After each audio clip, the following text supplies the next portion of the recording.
Billikens fans, welcome back. It is Zach Miller and Peter Hale, and it's the Midtown Madness Podcast. Before we get going, of course, thank you so much for listening. We can't thank you enough. There's only so much time in the day, and once a week you sit down and listen to us, which is incredible and crazy. And thank you guys. Please, if you're checking in with us for the first time, if you're watching on YouTube, don't forget to hit the like and subscribe button. Don't forget to subscribe on audio platforms. Everything helps. Comment down below if there's anything we're talking about, anything we're not talking about. Again, we'll try to work in through our recording so that we can get the timestamps in there for you guys. And people seem to respond to that really well. Pete, I got to remind the Billiken fans, it's a new year, but we are still in love with salsa. More specifically, Two Men in a Garden salsa. You really cannot beat Two Men in a Garden, their salsa, their pickles. Whenever you're at the grocery store, among everything on the shelf, you cannot beat Two Men in a Garden. Make sure Two Men in a Garden is on your grocery list every week when you head out to the store. If you forget while you're at the store, or simply you're an out-of-town fan, you can use the QR code at the bottom of the screen. Or link in the description to head over to their website. When you get there, enter code MMP and get all the salsa you need shipped 100% free. They are the St. Louis Salsa and Pickle Company, bringing you everything from mild to screaming hot. They have hot mango, sugar-free. They got pickles from classic dill to smoky barbecue. You can visit them online at twomeninthegarden.com. As I said earlier, shop your favorite flavors and learn more about Kitchen Hub STL. Follow them on social media at Two Men Salsa on Instagram and Twitter for the latest updates. Pete, there's some good, there's some bad this week. There's some what are we doing here? And I think we got to keep it to Billiken basketball. Yeah, Zach, I think we do. The St. Louis University Billikens are ranked for the first time since 2021, coming in at number 24 this week in the AP poll and number 23 in the coaches poll. And I think, Zach, they have a pretty good shot of hanging on to those rankings or even moving up this week. Yeah, I think they certainly are going to not fall and out of the top 25. And I'm trying to remember the last time that we went through a week ranked and survived with that rank or better. I want to say it happened maybe in that 2021 season, but I can't really recall the sequence of events. The bad, Loyola just completed the season sweep of Billiken women's basketball. And then what are we doing here this week? I don't know. Apparently, Cusimano and I are beefing. I don't know. I love this for you, Zach. I love this for you. It seems like he's trying to engage in a little revisionist history from my perspective. Look, like when he says that he didn't, that he simply said they should take a look at whatever the guys, Blake Ahern.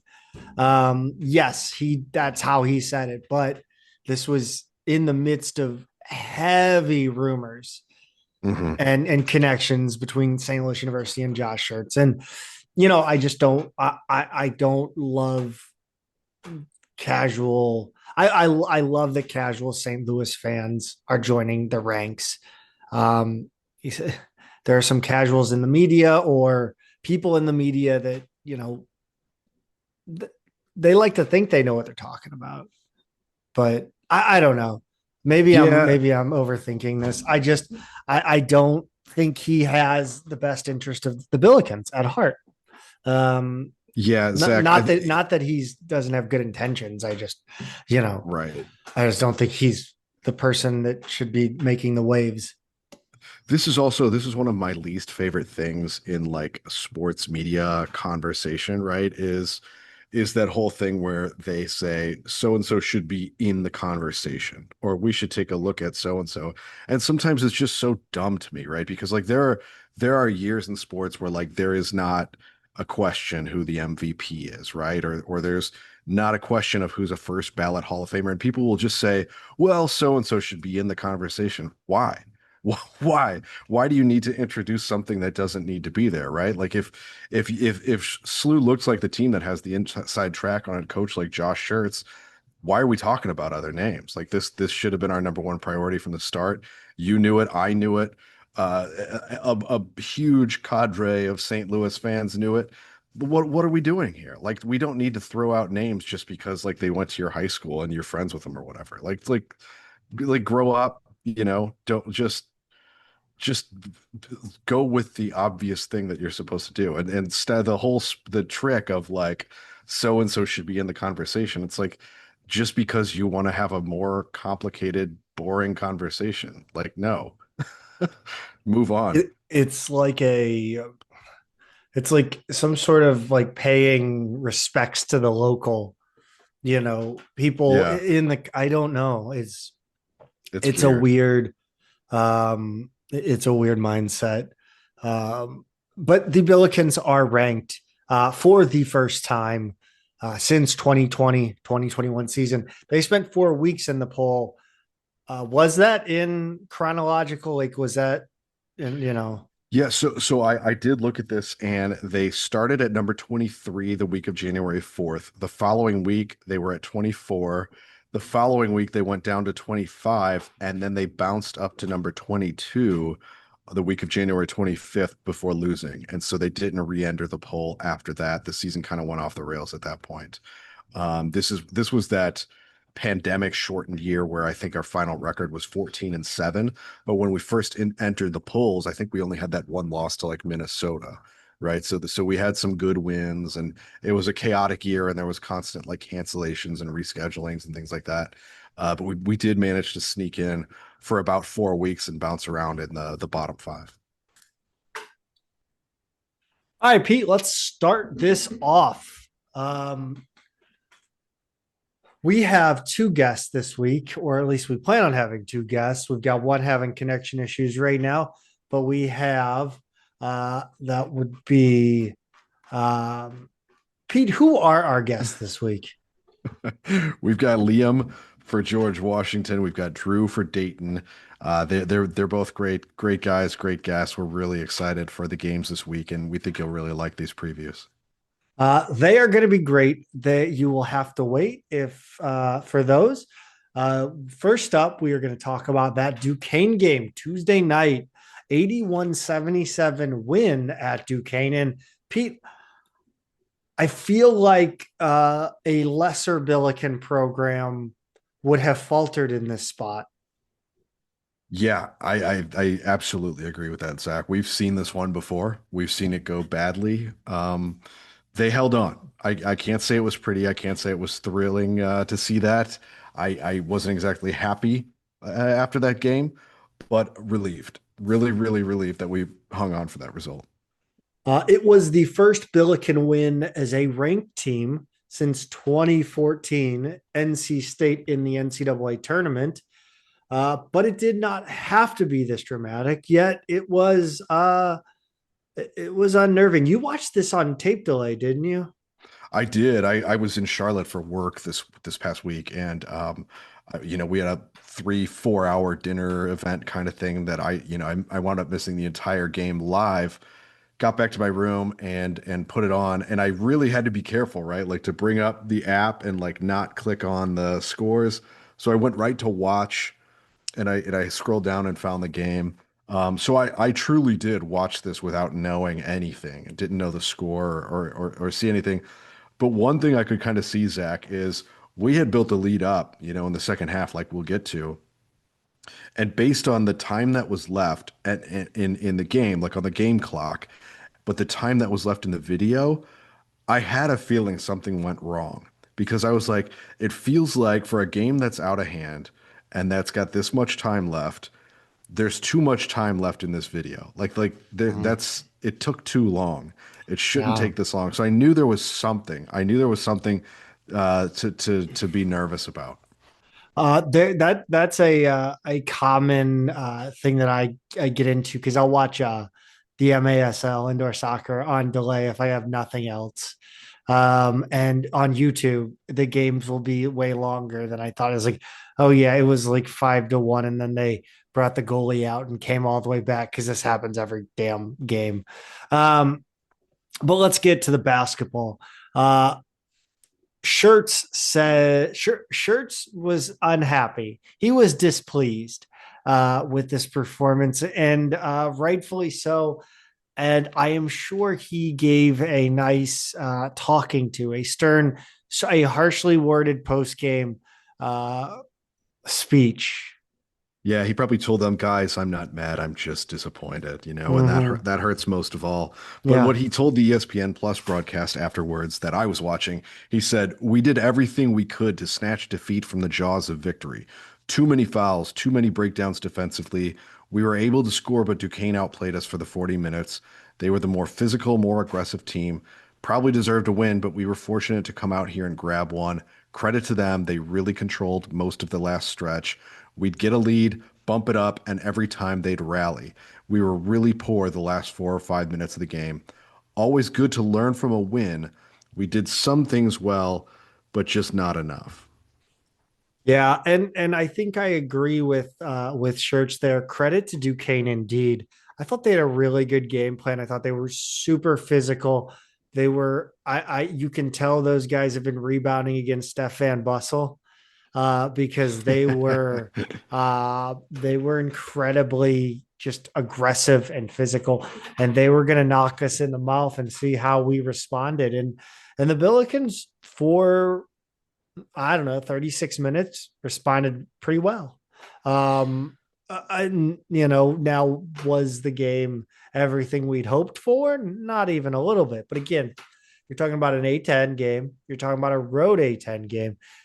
Um, though they're not fun. The A10 is not for people who watch basketball for fun. It's for sickos. Yeah, and Shirts agrees with you. He said he thought the physicality was poor in the half court all game. Added, we weren't great in the half court no matter what we did. We got our ass kicked on the glass for 40 minutes. Whoa, Um, Shirts, watch your language. yeah, Family. This is yeah. a family entertainment product. He's not wrong about that either. They were up to a 17-point lead, Zach, at the 13:27 mark. And this is where I first started to get a little worried because I was like, whatever time was left on the video was longer than it should be to play that much of a second half. But the defense was great in the stretch where they built up this lead early in the first half. They rebounded, they got out in transition every possession, and made it a basket or a foul, right? So it was just good defense leading to good offense. And the way, seeing the way that those two feed each other, something that Majerus always really talked about, right? But it felt like the game was in hand at this point. And then Duquesne got right back into it with a 12-1 run. But then SLU got the lead back up to 14 with 6.5 to play. And once again, it felt like the game was in hand, Zach. And then execution really got shaky from here on out, really in the last 4 minutes. But it was you would think up 14 with 6:30, you're good, right?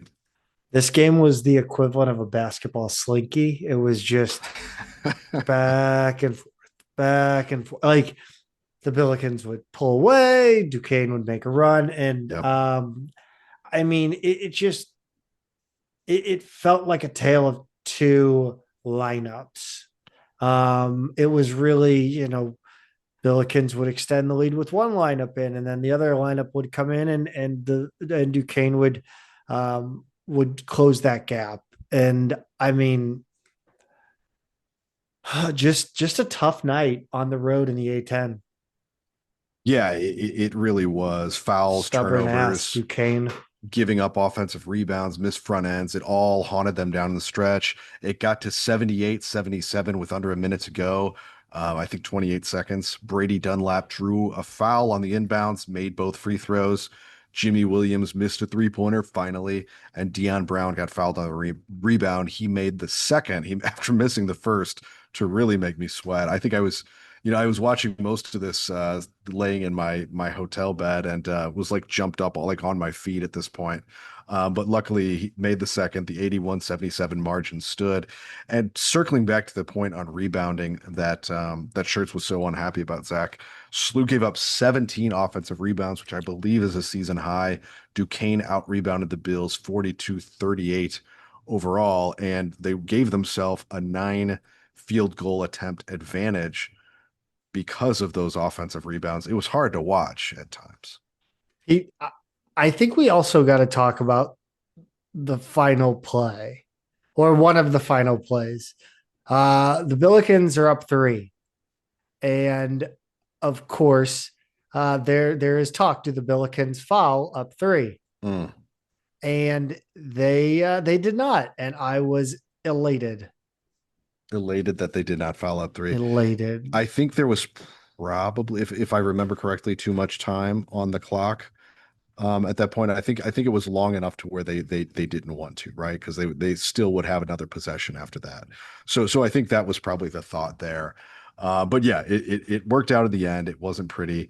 Um, Duquesne, or sorry, the SLU shot 16 of 25 from the free throw line, which is 64%, well below their season average. They turned it over 16 times, too much. They committed 4 more fouls than the Dukes, despite playing most of the game with a lead. They fouled 3-point shooters multiple times. Duquesne had 6 more free throw attempts.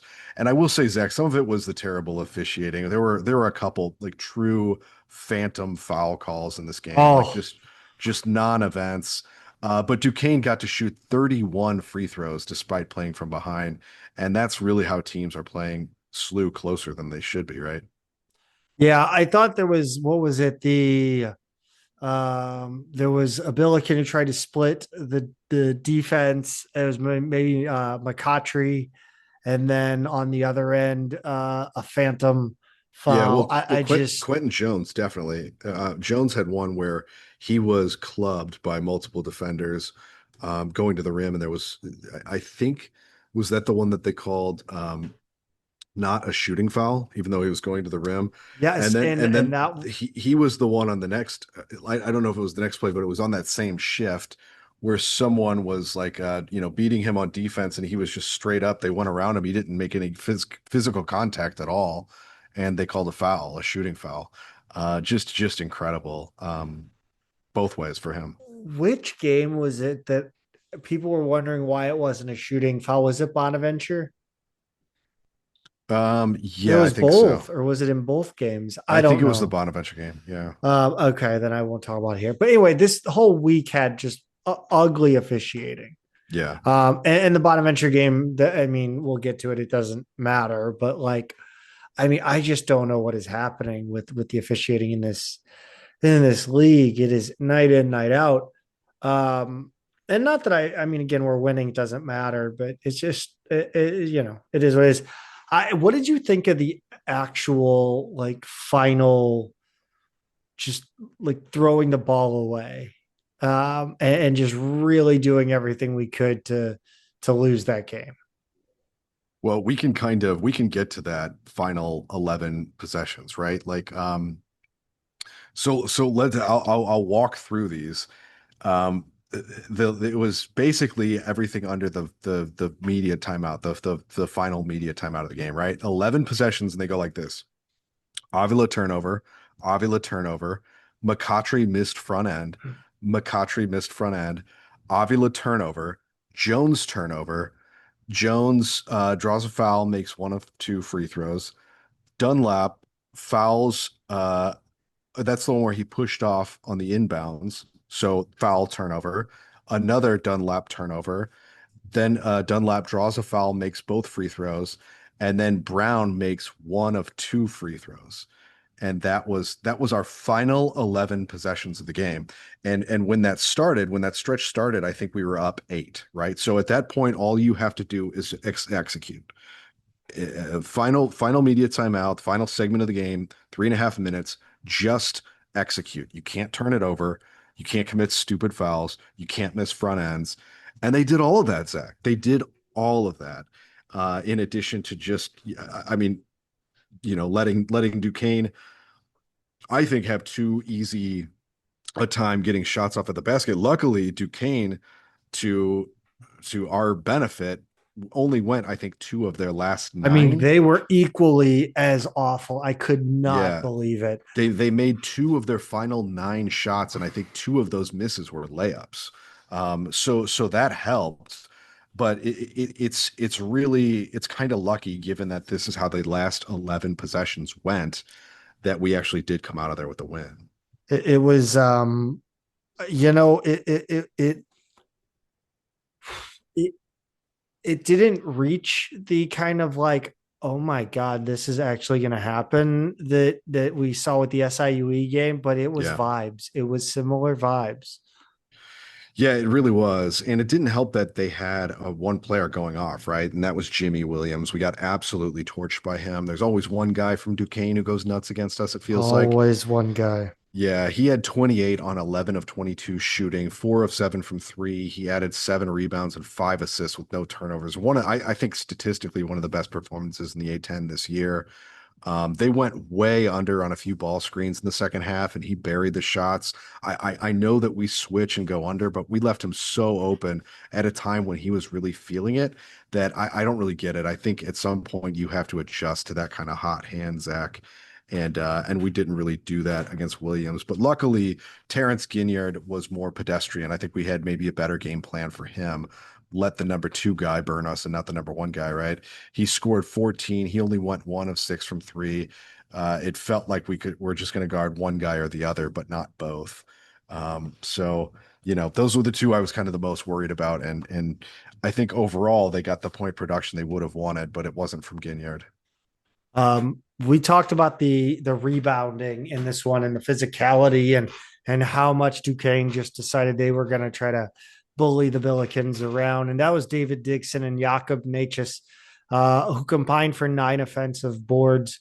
They looked just like Fordham's big, grabbing rebounds over Slew, Yep.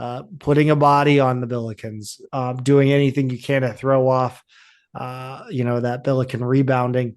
The Billikens did have 5 guys in double digits and 3 who scored 14, including an Avila triple nickel. Yeah, he's been pretty reliable for these lately. This one was 14, 6, and 5, but he did have those 3 turnovers all within the final 11 possessions of the game. So he was pretty good overall until we got to that point. I just wish he was a little better throughout the game, defensive rebounding wise. Yep. Trey Green started to heat up. In this one, he really kind of was the catalyst, I felt, Yeah. for this game. 14 on 4 of 7 from outside.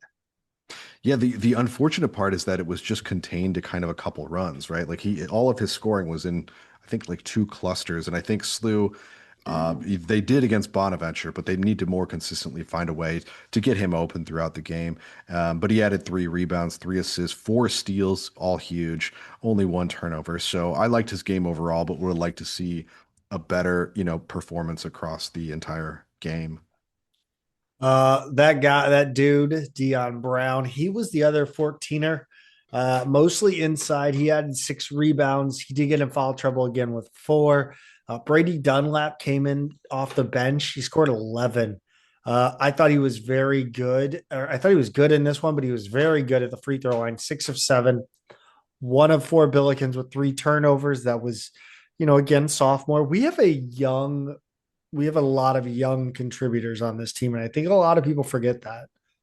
Yeah, sophomores, a couple juniors, but the freshmen not so much is involved. But yeah, the really the only seniors are Brown, Avila, and Otieno. So everybody else is a little bit younger.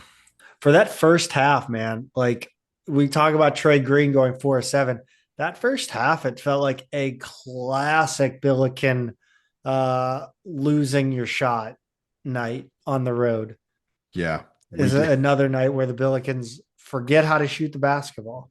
yeah, we needed more than just Trey Green to be hitting from outside. It just wasn't consistent enough from everybody else. Kellen Thames had 10 to 5, but a tough night at the free throw line. Another area where we kind of struggled in this game. He only went 2 of 6 from there.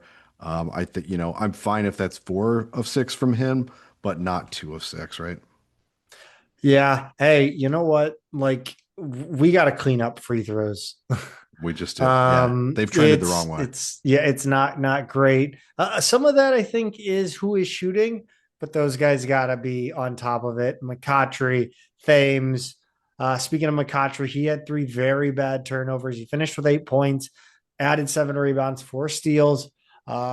He was in the game at crunch time, and it's really unfortunate that two of our best defenders, sorry, Dion Brown, two-thirds of our best defenders can't be trusted at the line as of right now. And of course, I'm talking about Thames and McCautry. It's tricky because, we were everybody against VCU was saying pull him out, pull him out, pull him out because he had made those mistakes. And And then then all McCautry does is come down and hit the shot that wins the game. because So duh. yeah, right. Like it's just how it works, right? So I wonder. Gosh, I wonder if like in a tournament situation, like in the A10 tournament, NCAA tournament, if you see shirts do something like an offense defense kind of substitution, Mhm. because you can't trust a few of these guys on the free throw line, but you do want them in there for their defense. So it's going to be interesting to see how that's managed over the course of the year. But he's shown faith in McCautry so far, for better or for worse. And sometimes, you do wonder if it's gonna cost you at some point. Quentin Jones had a low scoring game in this one, 3 points. He was a three turnover guy, but he also had 5 rebounds, 4 assists, 3 blocks, and a steal. I found out that he's like one of the best block per minute guys in the A10. Is that true? Yeah, as a guard, so Which like is he's kind of that. wild. He tends to have somebody who's smaller than him, as his assignment. So I think he's got good length at 6'5", and I think that's what's kind of getting him these block opportunities. But Zach, one of the most jarring statistics in this game to me was the plus minus. You've got the first unit. This was a dramatic game between the first and second unit, right? Avila plus 21, Brown plus 18, Green plus 16, and then Jones and McCautry were both plus 6. On the other side of the coin, you've got Sharma minus 17, Dunlap minus 11, Thames minus 10, Otieno minus 9. It really was a tale of two lineups and just not a good night for the second unit. It felt like that. They came in when the lead was at 17, and that's when Duquesne chipped away. And yeah, I thought they kind of did not have their best showing.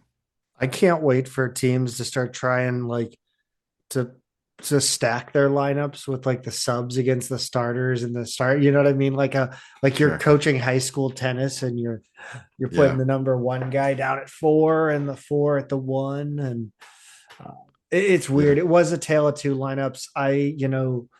It was kind of one of those where you almost want to see him shrink that rotation to seven. Yeah, I mean, he's shown a lot of faith in these guys, and I think it's helped. And you And see, it's going to pay off, I it's think. gonna pay. It paid off later that week, right? Because a lot of Yes. those guys who had some bad plus minus numbers, had monumental nights in St. Bonaventure.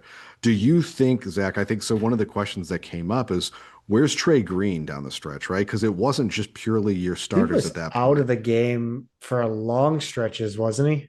He was, and then Brown and Green were the guards with one turnover apiece, and the other players, the other guards in this game were the ones who had three turnovers. Brown and Green are also free throw shooters, but only Brown was in there in the end. And then instead of Green, you've got McCautry, you've got Dunlap, in there in the final minutes. And I do wonder. I know Green's not a point guard; he's not a pure ball handler, right? So it doesn't solve all of your turnover issues, but. It just I don't know. It's an interesting question because it's not Yeah. the first time that we've seen him, on the bench in that at that Well, juncture of a game. and I wonder, I know that the kind of prevailing wisdom is that we're playing a defensive lineup. And I wonder if, again, this team is certainly doing incredible things defensively. If it's not just worth using your offense as a good defense in this scenario where Right. we'll look back at those Billiken teams going up against the Havoc VCU defenses. Their their hallmark was, taking care of the ball. And if That's you right. take care of the ball in the final possession, it doesn't matter what the other team does. I mean, it does, but like you're putting yourself in a good position to win if you take care of the ball, especially with how prolific you are at scoring, despite not really showing it in this game. Yeah, that's absolutely right, Zach. But I think if we're gonna put an overall, pin on this game, I mean this kind of this wasn't fun. This kind of sucked, right? We've always said a road win is a road win, but they blew a 17-point lead about a third of the way into the second half, a 14-point lead with 6.5 left, like we said. They blew an 8-point lead in the last minute. And that's despite Duquesne missing some shots in the last minute they really should have made. Shirts called them soft, undisciplined, unintelligent, undeserving, and I think he was right on all counts. Jesus. Yeah, he was not easy on them in his comments, Zach. I think there are things that you can second guess about Shirts. Certainly, we just did with some of the lineup calls, but at the end of the day, those guys have to execute, and all of the turnovers and missed free throws and stuff at the end of the game, just inexplicable. Yeah, I think you just move on at this point, especially given what we now know about this Bonaventure game, which we're going to go ahead and talk about. And I am excited. This game was so much fun, Pete. It was a blast. It was a blast.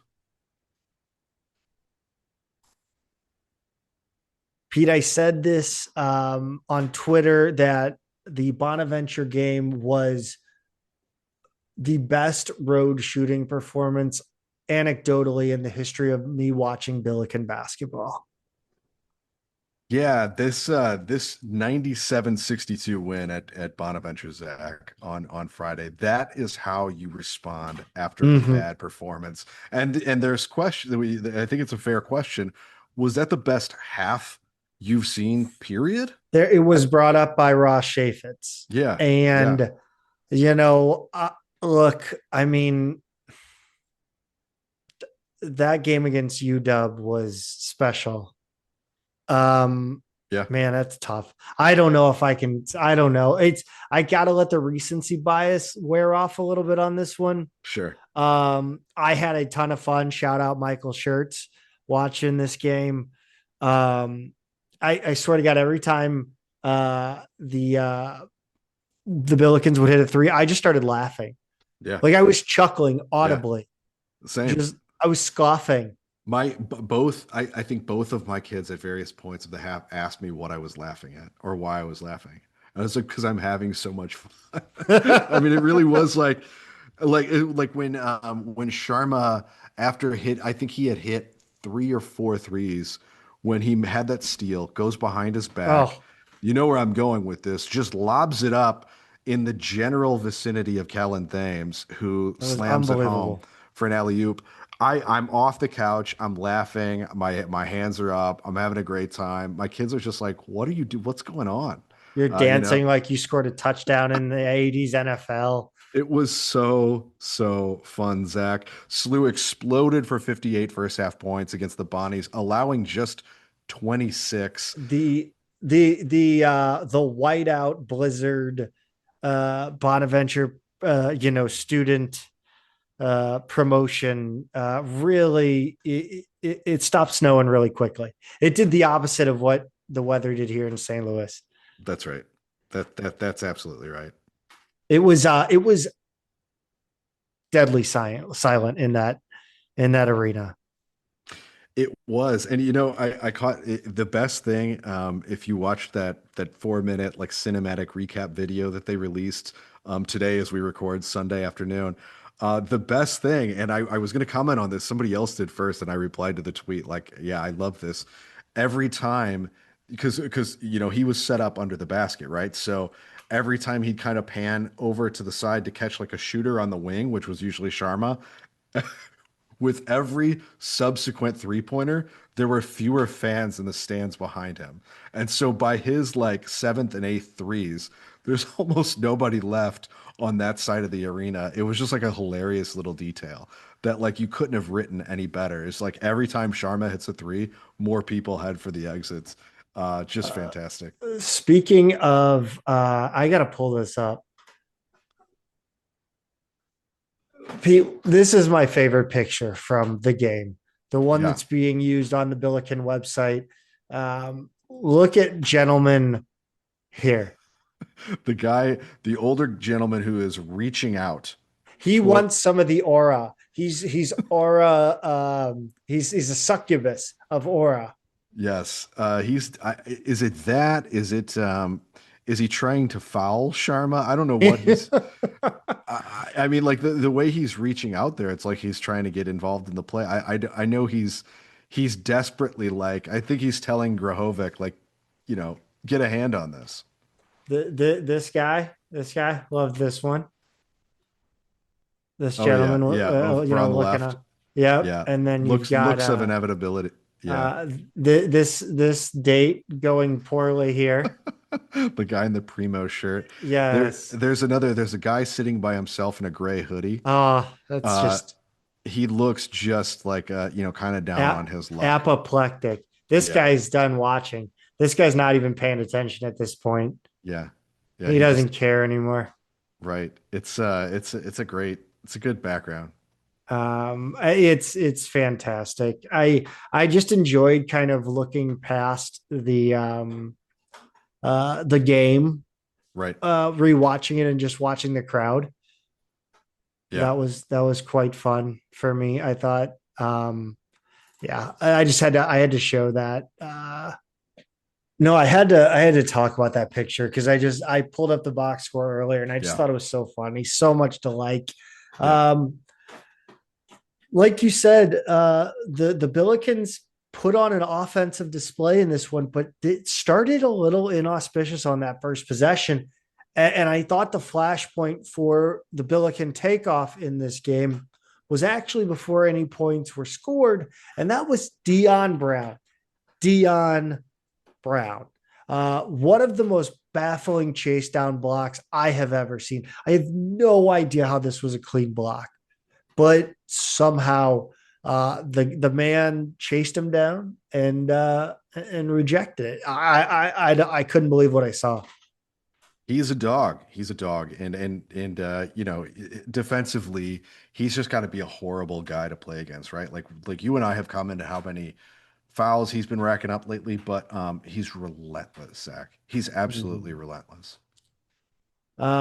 It is the back to the offense, though. It was the most the Billikens have ever scored in one half of an A10 basketball game. The home fans were booing loudly at the halftime buzzer. Pete, what were they booing? What do you think they were booing most? I think they came in, there was some expectations of like like they kept saying we haven't beaten a ranked team at home since 2016 or whatever the stat was. And there was all of this excitement in the building because it was like a ranked team, right? It was a big opportunity for them, and they've had a horrible start to the A10 season. And instead of like this being their kind of statement game, like we're bouncing back, it's going to be a good season from here on out. They just get absolutely demolished in the first half by this ranked team. And I really just think it was like enough is enough because before this game, they're 1-5, I think they were, to start A10 play, and then SLU comes in and humiliates them on their home floor, and I think people are just fed up. I think it's not just this game, but it's the 6 games leading up to it. I couldn't believe how bad this Bonaventure roster feels. Yes, they as Bon a little Bona X or Bona, I don't know, one of the Bona boys, the Cabana boys. I One of them, talked about how the roster wasn't the issue, and man, I just don't see talent on this team. Like Osayasu, um, The shot blocker. is a blocking machine, Yeah. but like outside of that, I mean, Grahovic is like not good. He's certainly raw, as we knew he would be. But he really offensively just kind of wants to hunt 3-pointers, which I thought was kind of weird because he's a big guy. But Mitchell is a really good player. I thought SLU did a great job on him, collapsing in the post and doubling down. And he only got a little bit offensively. He was way below his season averages for scoring and rebounding. Their guards, I like the 3 main guards. I like all 3 of them. There's something weird about how with a good team, right? The sum of the part.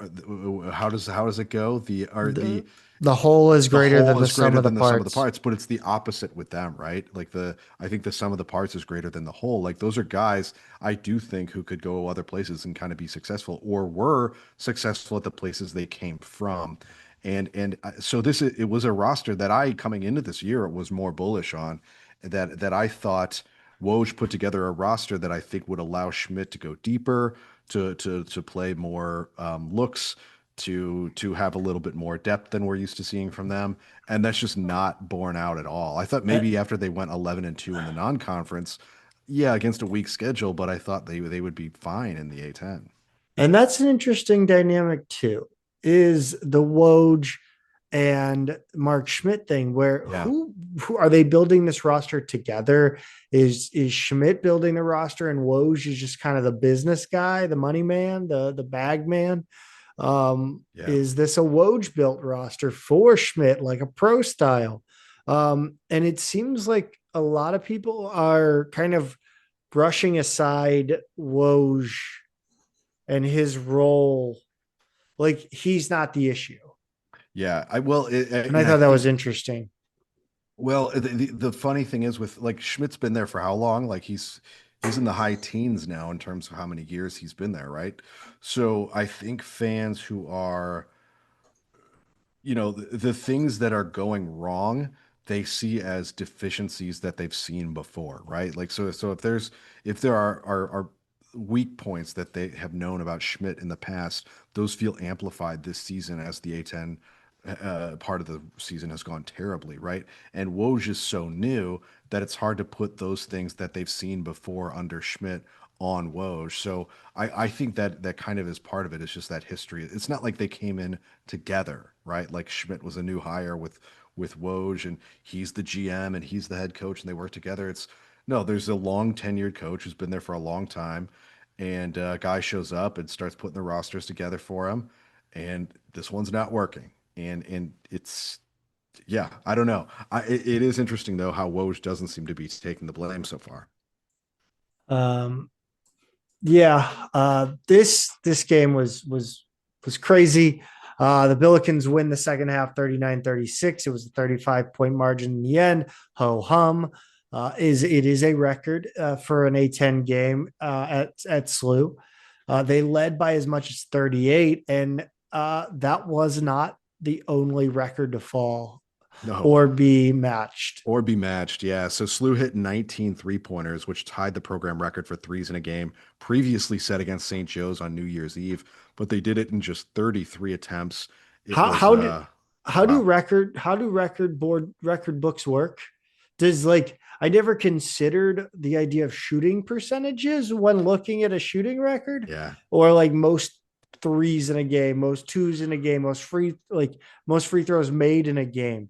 Like, does a better per shooting does this record stand better I mean, because it was more efficient? yeah, right. If you knew that it was more efficient, you would say that's the more important one. But no, because there have been games where we've shot a higher percentage from three overall, right? Just didn't hit as many, didn't take as many.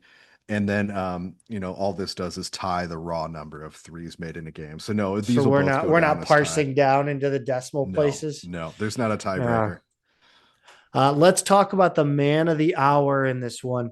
Swish on Sharma hit 9 3-pointers, tying the individual record for threes in a game set by Gibson Jimerson against Loyola last season. Yeah. Um, just nuclear, truly nuclear from Yeah. Ishan Sharma. And if we're talking about percentages, he did it in fewer attempts than Jimerson, right? Because he took 12.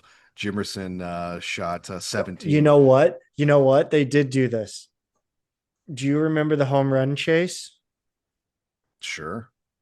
Yeah. Remember the asterisk talk?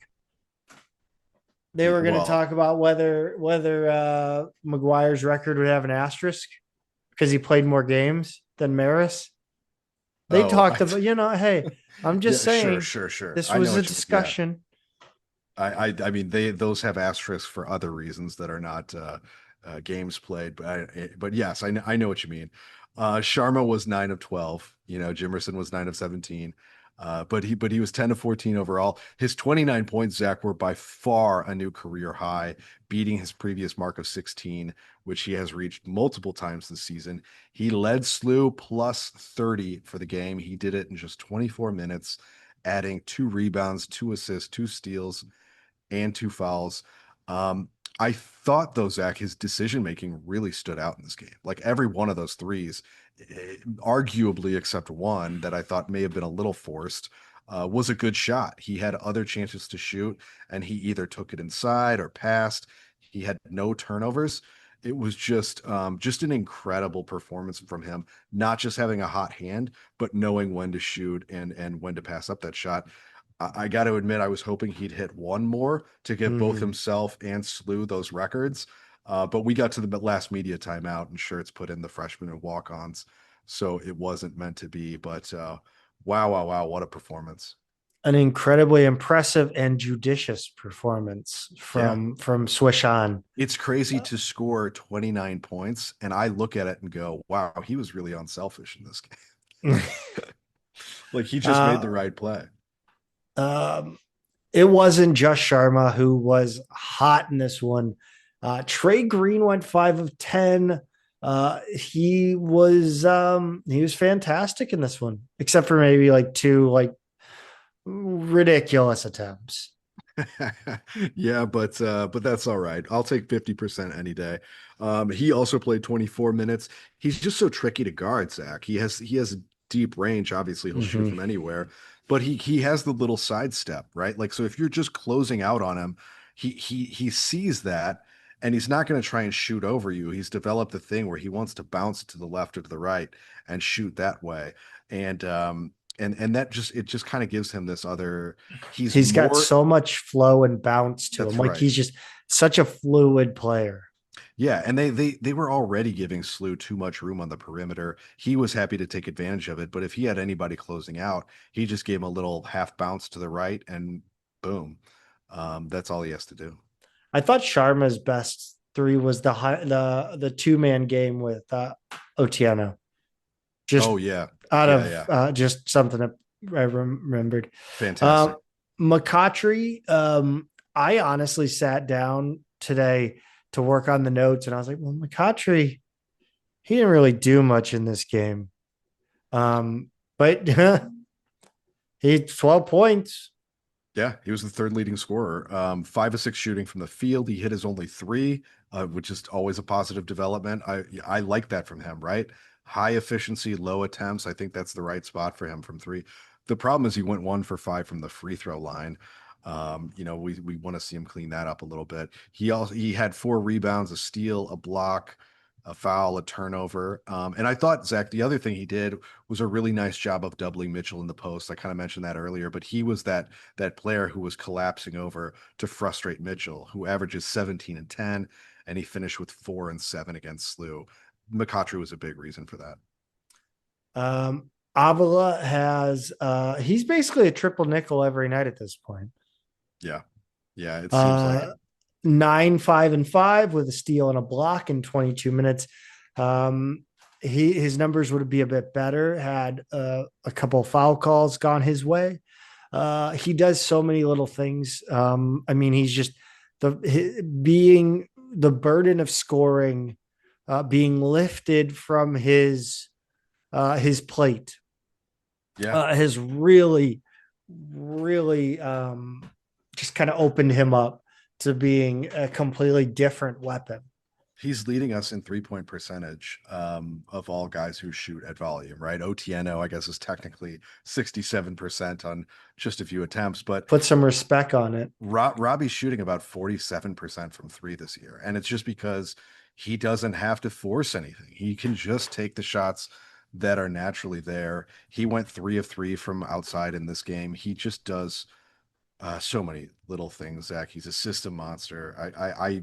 I cannot say enough good things about him, even though he's rarely leading us in scoring anymore. Um, Jones was good. Everybody was good in this one. It's like Pappy's Smokehouse. Everything's good. Jones nearly had a triple nickel in 9, 6, and 4. He had a steal and a block. He led the team with 25 minutes played and was third in plus minus plus 23. Brown also almost had a triple nickel, 6, 5, and 4 plus a steal. He did have half of the team's turnovers, Pete. He did. He had 5, and reports from the post game are that he, threw down his water bottle in the locker room and was pretty upset about that. He does have we talked about this last week. He goes at one speed. He has that motor. Ricky Bobby. That's right. If you're not first or last, sometimes he just can't slow down and make that right play. But I think you just kind of have to take her or leave his own speed. But the fact that he knows the turnovers are an issue, he's going to address it.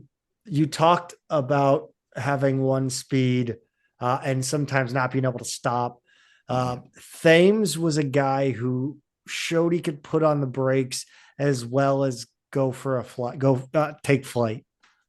Yeah, he really did. He didn't put up big numbers in this game, 6 and 3, but he was on the finishing end of that big time alley-oop from Sharma. And of course, when he returned the favor, I don't know who returned the favor to who, but Thames drives the lane, stops, turns on a dime, finds Sharma at the top of the arc. Right. Bang, he got it. Otieno, workman like 7 and 7 in 17 minutes. Only player besides McContrey to get to the free throw line. He did go 3 of 4, which is very good. Yep. 3 assists and 2 blocks, and was second at plus 25. He was just good out there. Dunlap was quiet. He didn't score, but did we really need him to? No, I think he took a couple shots. They didn't go in. They didn't look bad. He was third on the team, tied with Jones at plus 23, right? So good things happen when he was out there. His effort was certainly there. It's like I just don't worry anymore where a guy, when a guy just doesn't score. Like, we won by 35. Like, who cares? And these guys are all so unselfish. They're all so bought in. They don't care either. I mean, they just saw their teammate who's never scored more than 16 go off for 29. Yeah. The Billikens shot a very strange 57.8, 57.6, 44.4 slash line overall 3 and from the line. McContrey shot 5 of our 9 attempts, missing 4 of them. Again, I think it's more so who is shooting and not a general indication of what this team can do from the free throw line overall. They held Bonaventure to a slash on a 344, 182, and 667, which is incredible to do in someone's arena. Sold out. Was it sold out? I don't think it was sold out. It was very, very well attended game, especially on the student side of things. So in that environment, and of course, you watch the breakdown or the cinematic recap. Yeah. And the line from Shirts at the beginning is, "There's not going to be any fucking court storming." Yeah. Yeah. He's like, I love the dramatic pause after just gangster. I hear that the event staff is trying to figure out what to do in the event of a court storm. I mean, he made that up. That big dramatic pause. Ooh. He made that up, but I'll tell you, that's probably something they're talking about. He made it up, but that's a real conversation that likely happened. They were talking about what to do in the case of, that's just or a fight in the stands, the things you talk about that could happen at your game. That's right. Slew was so good at forcing low percentage shots, contesting everything. And the Bonnies played right into it. They settled for so many mid-range jumpers. I was more than happy to watch them just clank away from there every once in a while. And 3 too. Yeah, right. Yeah. But when they take a step or two inside the 3 and are just clanking those, it's like, fine. Yeah, we'll grab rebounds off of 17-footers all day. That's fine. And then, when you look at the shot chart, Zach, that's really something. It's like watching a team of the future play a team from the past. And it's like it's just, their side was just gross. Low percentage, bad shots. And then ours all around the perimeter and at the basket. and at a 58% clip, it's a thing of beauty. Both teams blocked 7 shots. I thought there were a ton of blocks in this one. Some surprising blocks. Yeah. Trey Green having a jumper blocked. I think Jones had a really bizarre block Yeah. that was just kind of really powerful. Um, let's see. The Billikens did well on the glass in this one, including second chance points. Yeah, so they won the overall rebounds 40 to 34. They did let up 12 offensive rebounds, which isn't ideal. A couple of those were at the end. I wanted to see, I like to see fewer than 10, against a team like that, which is, they're not a bad rebounding team. I just wanted to hold them under 10. And then second chance points, despite that, Zach, were 11 to 6 forced. So it didn't wind up costing us, luckily. But yeah, overall, not a night that cost you on the glass, which is something that we saw against Duquesne earlier in the week. One of the things that I think has kind of gone under the radar with this Billiken team on the glass is their ability to just not necessarily, even if they're not going to get the rebound, they're going to pester the guy who's going to get the rebound. Mm. And I don't love the swipe up on the rebound, like going in for the strip right after a player grabs a rebound. I think that should be more often than not a foul, but whatever, that's what it is right now. And Mm-hmm. the Billikens are taking advantage of it. So I'm going to be hypocritical about it. But I do think they just make it difficult. You saw a couple times in that Bonaventure game where the Billikens would go after a rebound and maybe Bonaventure was there first, but they just fumbled it. And that was, I thought, due a lot to the Billiken pressure. Yeah, yeah, absolutely right. I mean, look, save yourself the trouble, grab the defensive rebound in the first place, but their ability to harass guys even before the shot, um, it, it has. I have noticed, for the reasons that you're outlining, that second chance points haven't really killed us that much, right? Like there have been a lot of missed opportunities because of offensive rebounds, but they really haven't Oh, killed us I necessarily. don't think I was clear. I mean, when the other team grabs a defensive rebound and our guy Oh, will, I thought you meant when they grabbed well, the offensive no, rebound and like, so we. when we're on the offensive glass, I we see, I will, see, I like, see. even if we're not in position, we will like pressure the guy who's getting the ball, whether it be from swiping Well, up at the end yeah, yeah, or yeah, just like, and he'll lose the ball. Like, just in like forcing miscues, we're yeah. really good. Although Dion Brown does tend to pick up an extra foul or two that way too. It's fine. It's part of the plan. It is the VCU school of defense. Yeah, yeah, aggressive. Um, oh boy, where are we at, Pete? We are at the This has been a spot, Zach. marathon tonight. Yeah, so SLU had 10 turnovers for a turnover rate of 14.5%, which is good. They won the turnover battle, not by much. Bonaventure had 11, and points off turnovers were 19 to 11 in SLU's favor, which is great. Like if you're only one turnover away from the other team and then win those by 8, very, very good result there. Bench points, Zach, our Oof. depth overwhelmed them 46 to 12. Points in the paint, 36-28.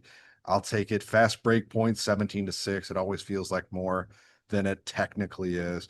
Assists were 24 to 12. But we gotta talk about this stat almost every game now, Zach. St. Bonaventure had a grand total of 8 fouls in the entire game to 20 for the Bills. As Shirt says, statistically unlikely. We Mhm. foul more, but did we really foul 2.5 times more than them?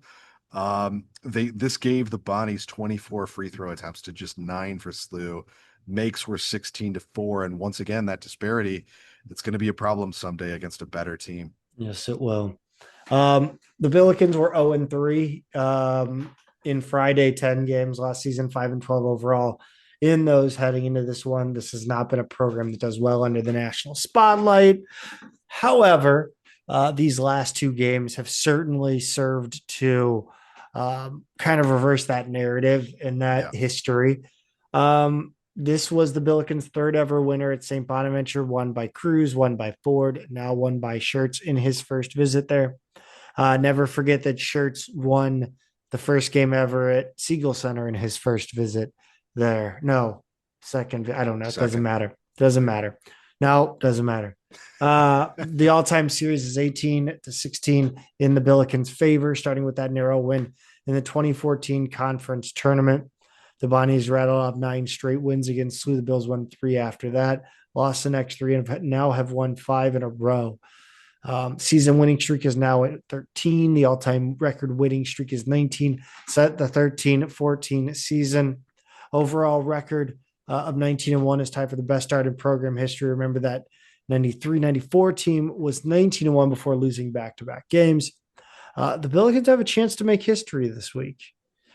20-1, 21-1. They're both very much within reach, Zach, and that would be a really big statement by this team.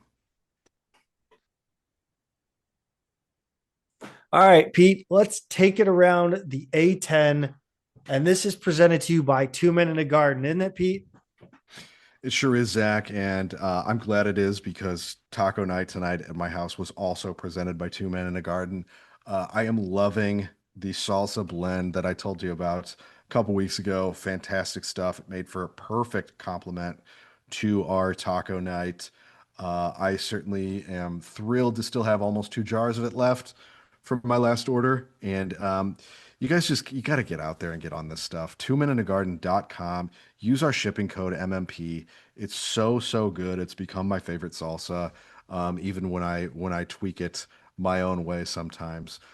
You should get a few jars, experiment yourself too, or just enjoy it as is, like most normal people do who aren't weird like me. Again, twomeninthegarden.com. Enter the code MMP for free shipping. Monday the 19th, VCU 79, St. Joe's 72. St. Joe's actually kind of led for a lot of this game, including a solid chunk of the second half. VCU tied it with 7:43 remaining, took a narrow lead and hung on to it the rest of the way. St. Joe's got to within 1 possession with 28 seconds left, and VCU made free throws to close it out. Not a great performance from this, or not a super convincing performance at home against this Hawks team. The St. Joe's would leave their fans wanting more and deliver later in the week. George Mason, 69. Nice. George Washington, 64. Again, both Georges are frauds. This one came down to the end, and GW's execution was awful. Mason hit a 3-pointer to take the lead with 1:55 left, and from there, GW turned it over or missed on every possession except one. Tuesday the 20th, Bonaventure beat Loyola 84-70. First A10 win for the Bonnies heading into their home game against SLU. This looked like one that Loyola was gonna continue Bonaventure's awful run to start the home slate, and Bonaventure turned it around late and pulled it off. Wednesday the 21st, LaSalle beat Dayton 67-64. LaSalle got out to a 33-8 lead to start the game and held on. This was another one just like that Bonaventure game where I was just laughing every time LaSalle would throw the ball from everywhere and it would just go in the hoop. Davidson 68, Fordham 63, and then Rhode Island 69. Nice. Richmond 68, RJ Johnson with a jumper with 2.3 seconds remaining to give the Rams the win. Pete, talk about Saturday. I would love to, Zach, because Rhode Island 74, George Mason 65. Tap the sign, Zach. Tap the sign. Fraud Mason. There you go. You know what else that means? SLU is alone in first place in the A10 with George Mason taking its first loss. Duquesne 63, Loyola 59. St. Joe's 81, Dayton 74. A week ago, Dayton fans were talking about having an at-large path if they won. Do they enough have a games path? They don't and have enough a path. other results broke their way, but that's a pipe dream now. They are terrible. They're done. VCU 75, Davidson 69. Again, Nice. not the most convincing result for the Rams, but now they're tied in third with Dayton, and that's going to be an interesting finish there between those two. George Washington 85, Richmond 69. See you this week, George Washington. Yeah, it's gonna be weird. He's dead, you know. Yeah, Yeah, but I think he arrives on Tuesday, if I'm not mistaken. Pete, I think it's time to talk about the future. We are going to kick it over to an interview with Liam and an interview with Drew, and they are going to talk about George Washington and Dayton, respectively. So we're going to kick it over to the interview with Liam right. Billiken fans, we are happy to introduce another new guest this season. This time, he's going to help us preview the George Washington game. Liam Omerku is the co-host of the GW Basketball Insiders podcast for the Department of Hoops, which is your home for the best DMV basketball content. He's a 2024 graduate of George Washington. Liam, thanks for joining the Midtown Madness podcast. Thank you guys so much for having me. I'm really excited. This will be good.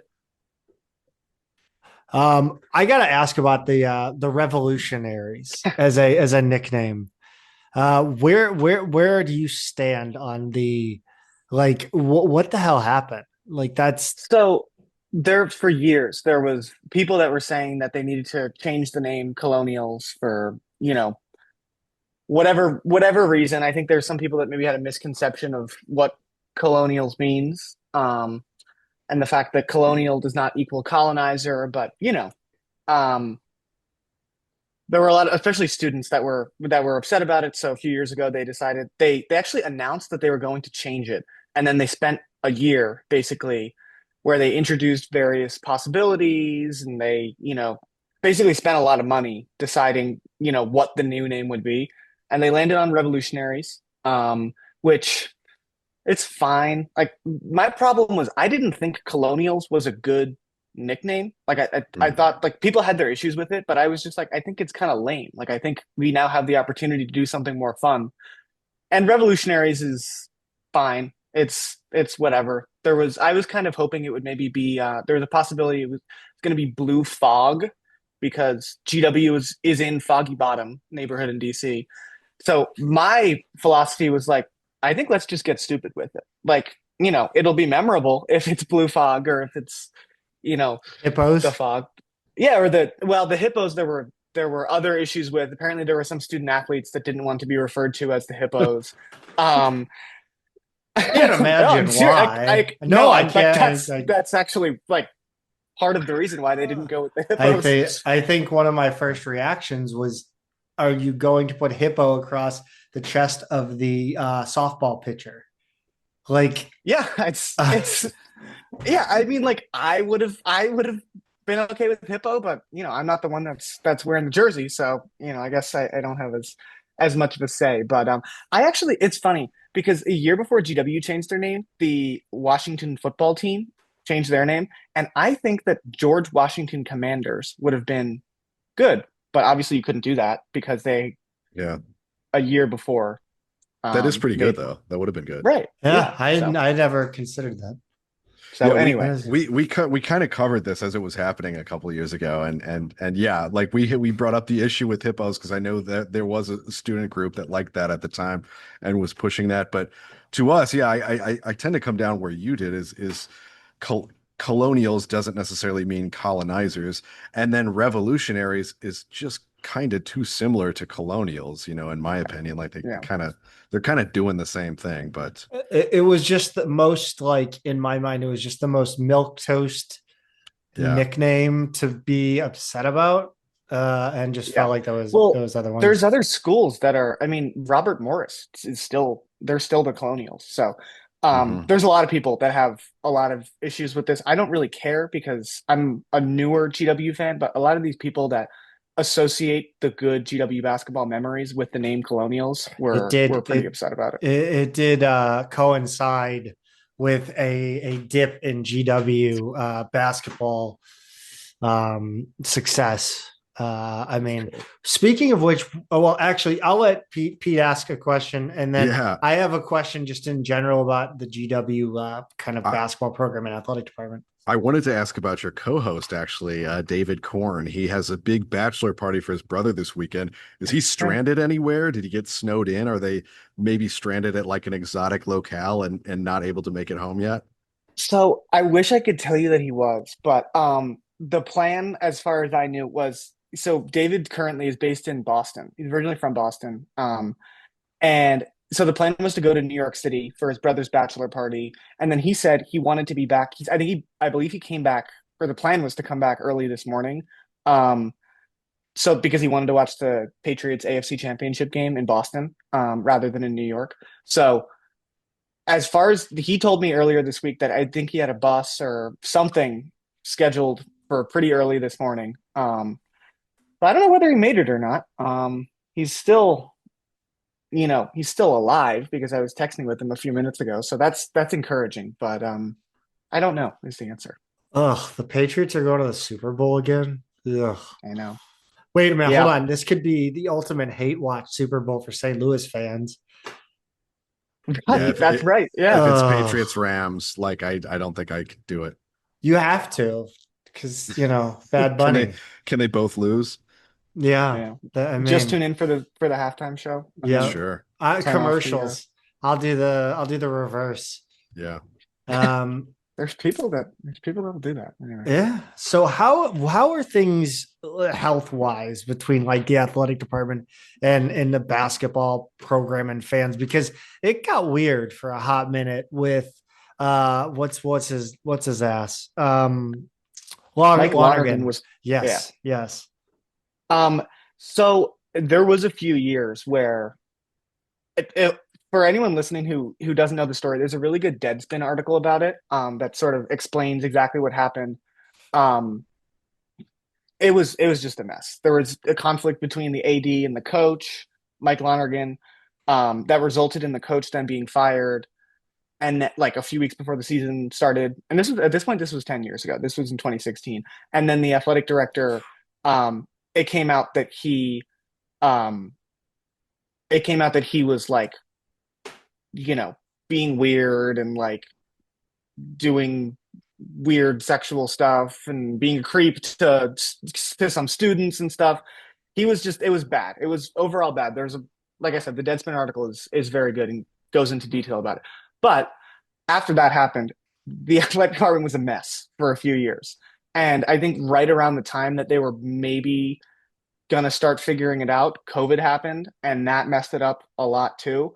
Um, and there were some actually really unique and strange circumstances specific to GW that happened because of COVID and also because of it coincided with January 6th, and like they had to cancel games because of January 6th.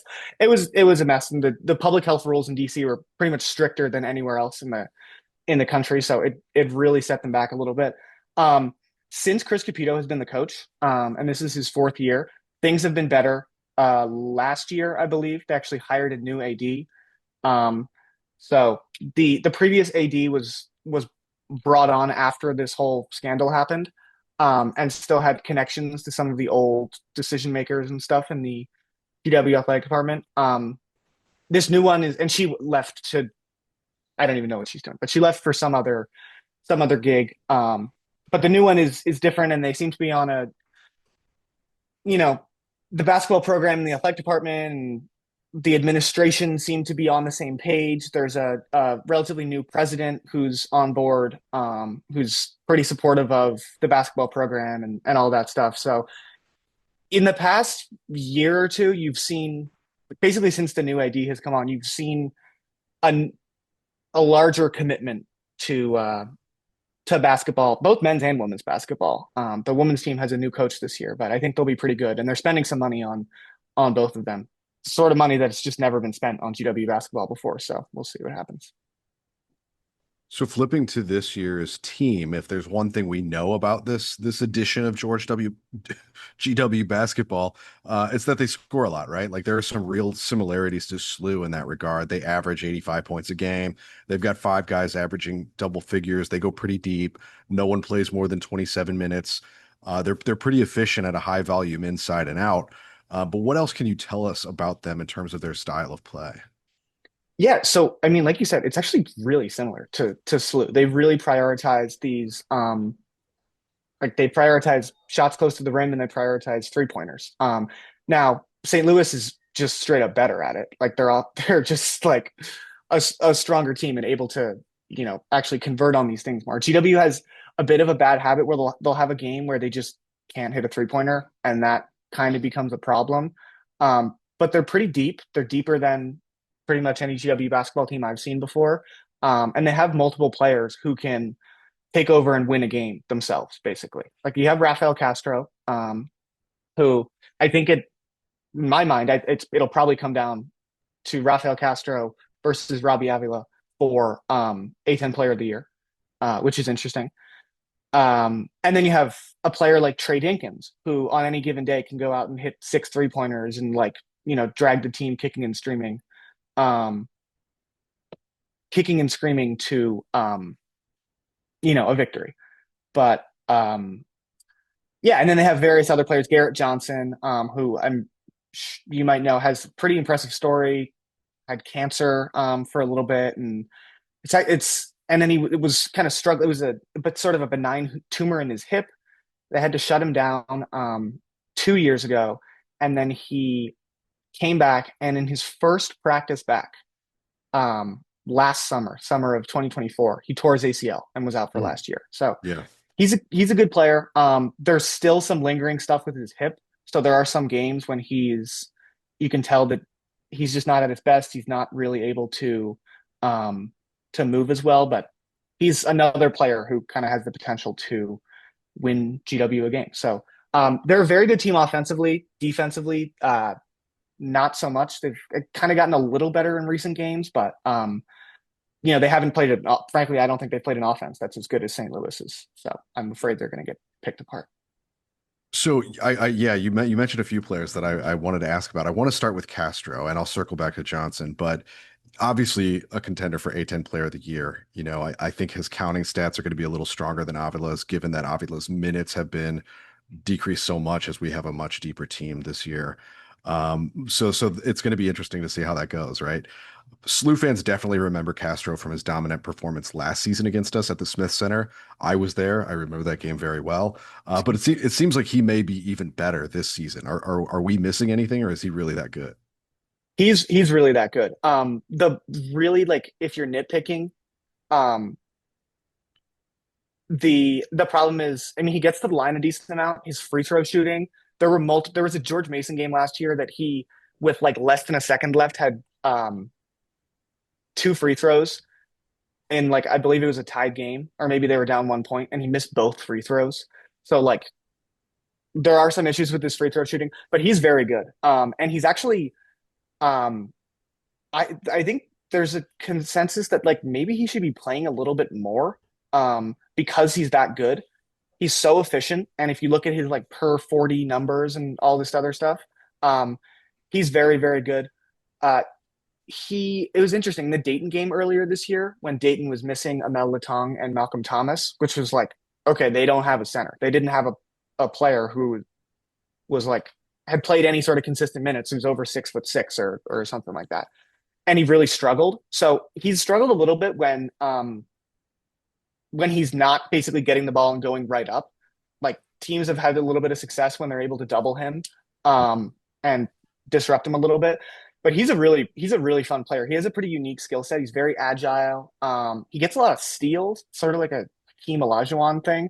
And there's there might be a play where you see him do a spin move at half court and go in for a Euro step. And it's this guy's 6'10", and he's able to do this stuff. So he's a really fun player to watch. I would imagine he's not so much of a fun player to watch when he's not playing for your team, but he's good. And like you said, he played really well against Robbie Avila last year.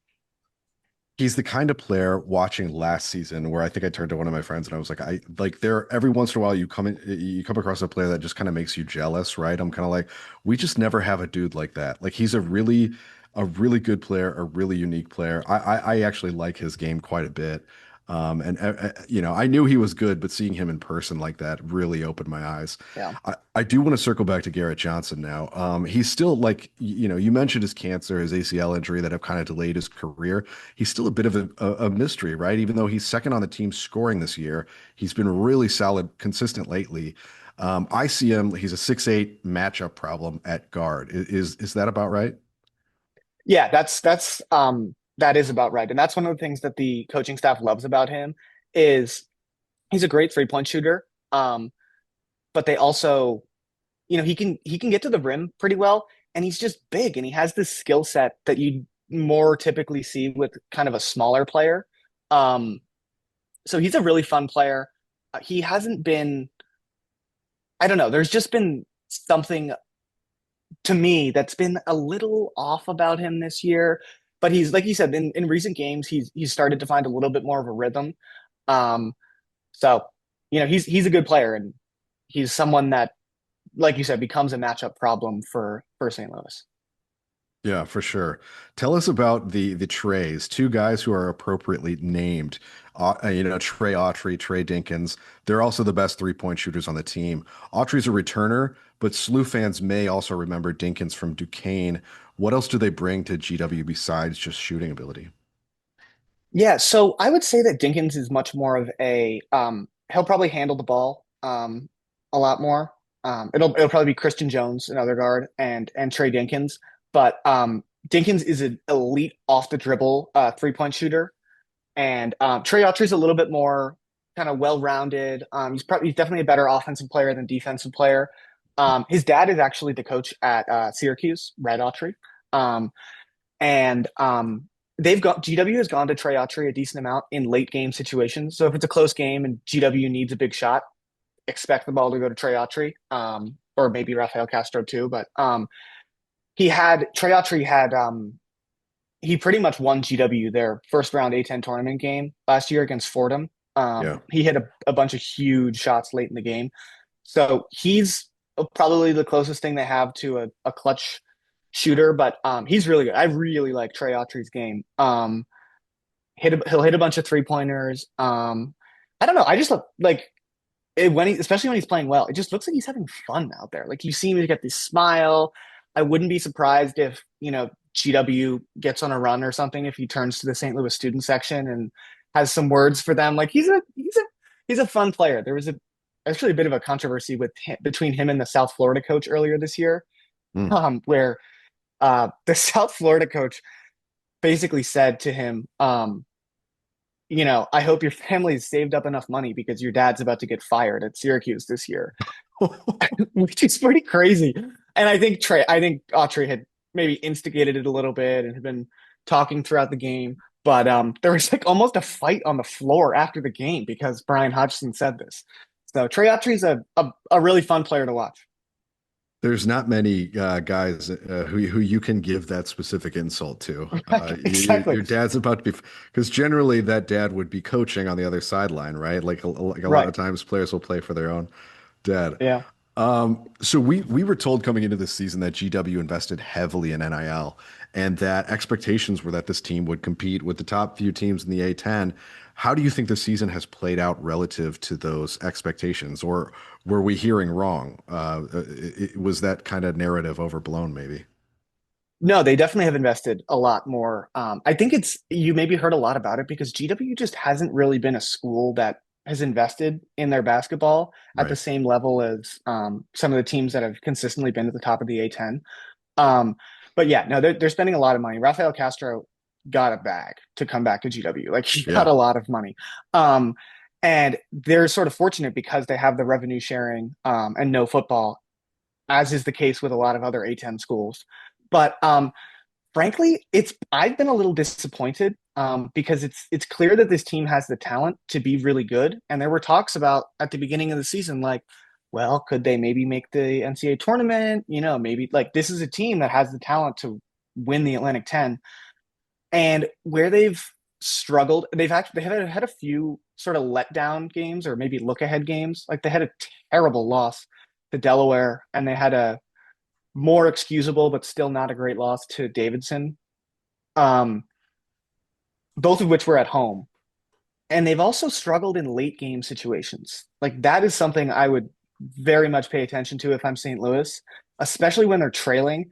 They just haven't been able to do it. Like I don't know if you were watching the GW George Mason game, but they had they just completely botched a play. They were down, I think they were down like a point or two with like 13 seconds left, and they just like inbounded the ball, threw it out of bounds. Like it was just a disaster. So that's something they've consistently struggled with. The only game they've really won that's been a close game this year was the South Florida game, which was the second game of the season. So Yeah, that the end of that George Mason game was kind of painful. I was pulling for GW to be honest, because we wanted first place. right, right. Yeah, that George Mason team is good, but there's in many respects, I'm like, are they really this good? But it's in recent basically in the week since the game, David and I have caught some flack for maybe being a little skeptical of George Mason, saying that GW might be a little more talented. So they certainly have a vocal online fan base, and I think that the game Mason, between I apologize, but I have been sitting by, and Mason is completely fraudulent every year. I disagree with anyone who thinks that program will ever be good. I mean, this is really since I've been paying attention to it's the GW George Mason rivalry is interesting because GW has Nobody been cares. in the well, that's kind of the thing, and it's a little embarrassing that a lot of the people at George Mason are caring more than the people at GW. So, Mm. but yeah, it's an interesting rivalry because it's relatively new. And there's also the aspect that like Chris Caputo was an assistant coach at George Mason when they made the Final Four, and a lot of the Mason fans are have issues with Chris Caputo. So anyway, You mentioned Caputo. I see. I can't call him Caputo. I can't do it. Is it really Caputo? I technically yes, but like it's like it doesn't really No, matter. I He's mean- never corrected anyone about it. Like Yeah. it doesn't really matter. I can't physically. It's like trying to say a foreign language. I can't. My lips and tongue don't do that. Caputo.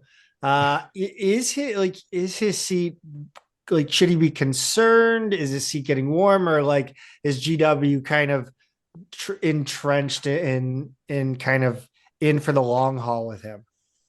I mean they gave him a contract extension earlier this year, so I think Well, Oh, that wow. answers I that did- which question, is- Yeah, guys. I did not know that. which is interesting, and there's a lot of people that think that maybe it was a little premature, but We've been privy Yeah. to We premature know that. contract We know that, Joe. extensions. I think Travis Ford got two. For nothing. For nothing. Yeah. Uh, did GW really dip into the for NIL? Did they dip into their endowment? Is that for real? No, I don't think they dipped into their endowment. I think this is pretty much all revenue sharing stuff. Okay. That But was a rumor. that's Because that was a rumor Yeah. that I heard. I don't think that would be pretty crazy. I cannot imagine a school like GW that, previous to pretty much this year they've shown almost no interest in athletics. I mean, they're like got a million things going on, all the politics stuff, and they've got a good public health school. Like they're more likely to like build a new engineering building than they are use that money for basketball. This is on brand for me and totally apropos of nothing else, but that it involves GW. Have you ever been to a World Team Tennis match at the GW Arena? No, I haven't. I don't think they play them as much there anymore. I totally would have gone when I was a student. Like that, I would totally been all over that. But yeah, That was don't- one of the more they don't. unique things that I know about GW.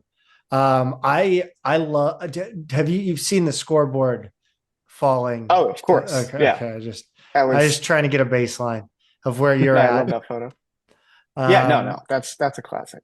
what's the like? You were there when Bovair was there, then, right? That's right. Yeah. What did you ever have any? Did you ever cross paths or Oh yeah. Yeah. I did I actually wrote a profile about him that was going to, it's funny, I was gonna post it on I did like the radio sports blog when I was there. And it was his last year at GW.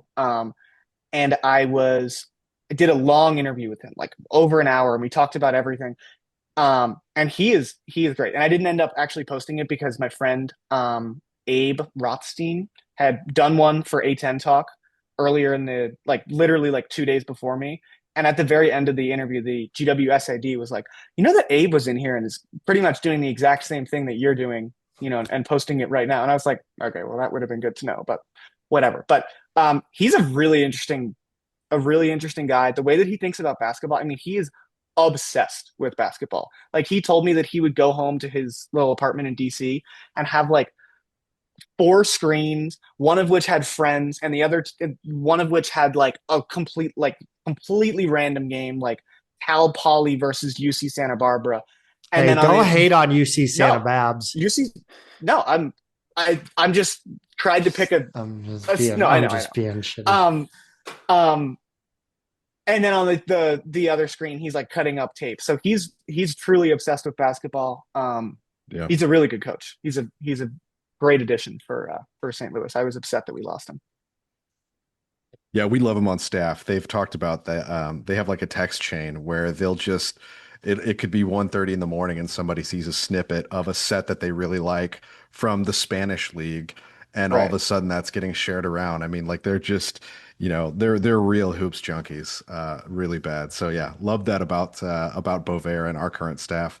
Our current, I mean, the thing about having Bovair and shirts is that having guys that are willing to go into detail and really help inform fans and make our Billiken fans are becoming smarter for That's having great. these guys with how much they're willing to actually get into and share and talk about. It's their just and Bovair has been nothing short of just super nice anytime I've ever run into him at a non-basketball sporting event, because I don't run into him at basketball games. But he always has he has a dog, a rescue dog that I think was shot a couple times in the face.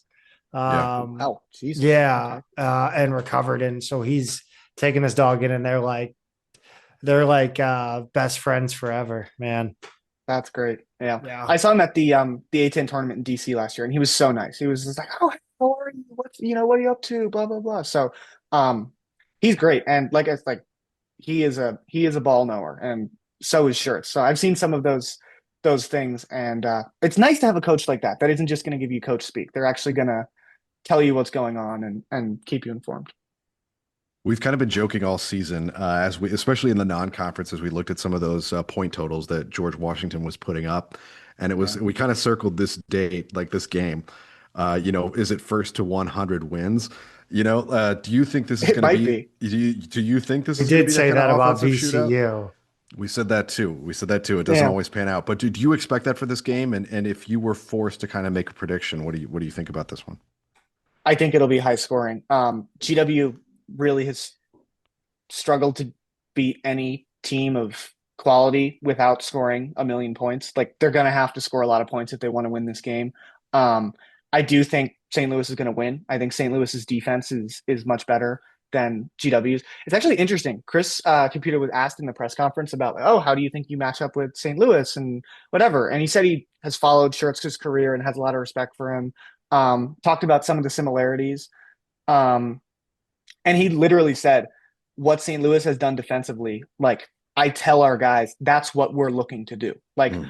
we have this great offense. We want to be at their level defensively. So I think there's a pretty clear gulf in the defenses between the two teams, which especially will be exposed because St. Louis's offense is so good too. The A10 truly is a shocking league. And I say that with both the utmost respect and the utmost derision for the conference. It's there's a lot that'll surprise you. And I think the Billiken defense has completely taken the Billiken fans and the A10 by surprise. Billiken fans did not see this coming. And our Billiken fans, if you want to jump in the comments and correct me on that, fine. But you didn't. I didn't see this coming. Pete didn't see this coming. None of you saw this coming. So, but I'm always nervous that there is going to be this guy on the other team that is going to come out of nowhere and just take over the game for the opposing team and go out and win it. A guy that we've never heard of. Who could be that guy on GW? Scare me, please. Let me think. I think the name that immediately comes to my head is John Aranguren, who is a right, yeah, who's a guard. He was at Hofstra last year, and he's been more of a defensive guy. But he's shown he had one game, I forget which game it was in the non-conference, where he scored like 25 points, and he was pretty good last game. He had like 11 points and however many rebounds and whatever. But he is definitely not the first, second, or third, offensive option for GW. But he can score the ball. He really can. So if you're looking for a guy that might be able to do that, that's who I would point to. He's a two-time transfer, right? He was Iona. That's it. I think Okay. we played him when he was at Iona. Yeah. If I remember correctly. Is that right, Zach? Or am I off by a year? Anyway, yeah. I recognize the name, so that's kind of an interesting one. Liam, thanks for joining us. Where can our fans follow you and find your work? Yeah. So the main one is on Twitter. It's at Liam, Liam _0 __. And then also follow and listen to my GW Basketball Insiders podcast, which you can find anywhere you get podcasts. We also do it on broadcasted on Twitter through Matt Moderno's podcast network. He has a good, if you have any interest in DMV basketball, he does a bunch of stuff about the Wizards and stuff about Maryland basketball and Georgetown and stuff like that. So he's got a lot of it's on his Twitter, but he's also got a YouTube called the Department of Hoops. So yeah, thank you guys for having me. Yeah, we had Matt Moderno on, didn't we, Pete? Yeah, we talked to him when Jordan Goodwin was on the Wizards. Oh, right, nice. Yeah. Yeah, no, he's great. And of course Larry Hughes played for the Wizards, and I think he did some stuff with Moderno as well. So yeah, definitely go check out Moderno's stuff. I like that rebrand for him, the Department of Hoops. Yeah, it's good. Yeah. Anyway, hey, hopefully GW's travels go well. I hope are you hunkering down in the Yeah, I'm hunkered down. I you work got a for very studious background. I know. Have you read all those books? I've read zero of these books. I'm at my parents' house, but they love to read. So You're a disappointment, clearly. I know I am. I'm deeply a disappointment. They tell me that I'm You gonna get talk, off this they call. read. I know it's ridiculous, but yeah, I'm hunkered down. I don't know what the logistics are of GW's travels, but obviously normally they try and go the day before, and I'm not really sure if they're going to be able to do that, but we'll see. Yeah, I've been wondering that the last few days. I'm like, I kind of wish this were a Wednesday, Saturday week for us and not a Tuesday, Friday, because that gives us another day to clear runways and whatnot. But I don't know. Based on how things are in the Midwest right now, it's gonna be interesting. And on the East Coast, about 14 inches. yeah, Wow, that's what it is 14 about. inches. Jeez. Yeah, this one packed a punch. This one was no joke. Yeah. Yeah. There's All a right, lot of Liam, ice here, so we'll see. Yeah, thank you guys for having me. I appreciate it. take it easy, man. Thanks, Liam. Yep. Can't stop it. Hold on. Billiken fans, we've tried this 3 times. I hope you appreciate what we've done for you here today. Round 1 of the Arch Baron Cup 2026. It is upon us. It is this Friday at Chaffetz Arena. We have a guest to help us preview the Dayton Flyers, and that's Drew Westerheide from the Talking Out Loud podcast. Don't forget the E. Don't forget the W in the name, apparently. I don't know. Who also works for 700 WLW, ESPN 1530. Drew, welcome to the Midtown Madness Podcast. Happy to be here. Thank you for having me on your program once again. As you stated, this is our third attempt at this. So hopefully third time is the charm here, and appreciate you guys having me. Tell us once again what is going on with these black and blue jerseys, because does it have any connection to the city of Dayton? What is the deal? So Dayton has had black uniforms before. They're rare, but they've had them before. And then this is probably about 3 or 4 years ago now, they went back and started using what they are calling the Chapel Blue, which is a nod to the Dayton teams of the past. the Chapel Blues, big hit. You go to a Dayton game now, you almost see more Chapel Blue in the arena than you do red, which is crazy to me, but alas, it's the truth. So, UD Cosplaying as figured, Ole Miss fans. yeah, pretty much. And, then Dayton got the idea for like, well, why don't we do a black and light blue uniform? And I'm on the record. You can go look at my tweet at DrewBW that I like. One, I didn't really like the uniforms, and two, I think we've gone a little too far with the Chapel Blue stuff. I mean, our colors are red. Our color is red. We've always been red, and so I wasn't the biggest fan, but you know how it is in today's day and age. You release a new uniform, you get to release a whole new line of apparel that Dayton fans will gobble up in record time. They'll break out the checkbook to buy it. So, if in today's day and age, when you need all the money you can get as a program, I don't see why not.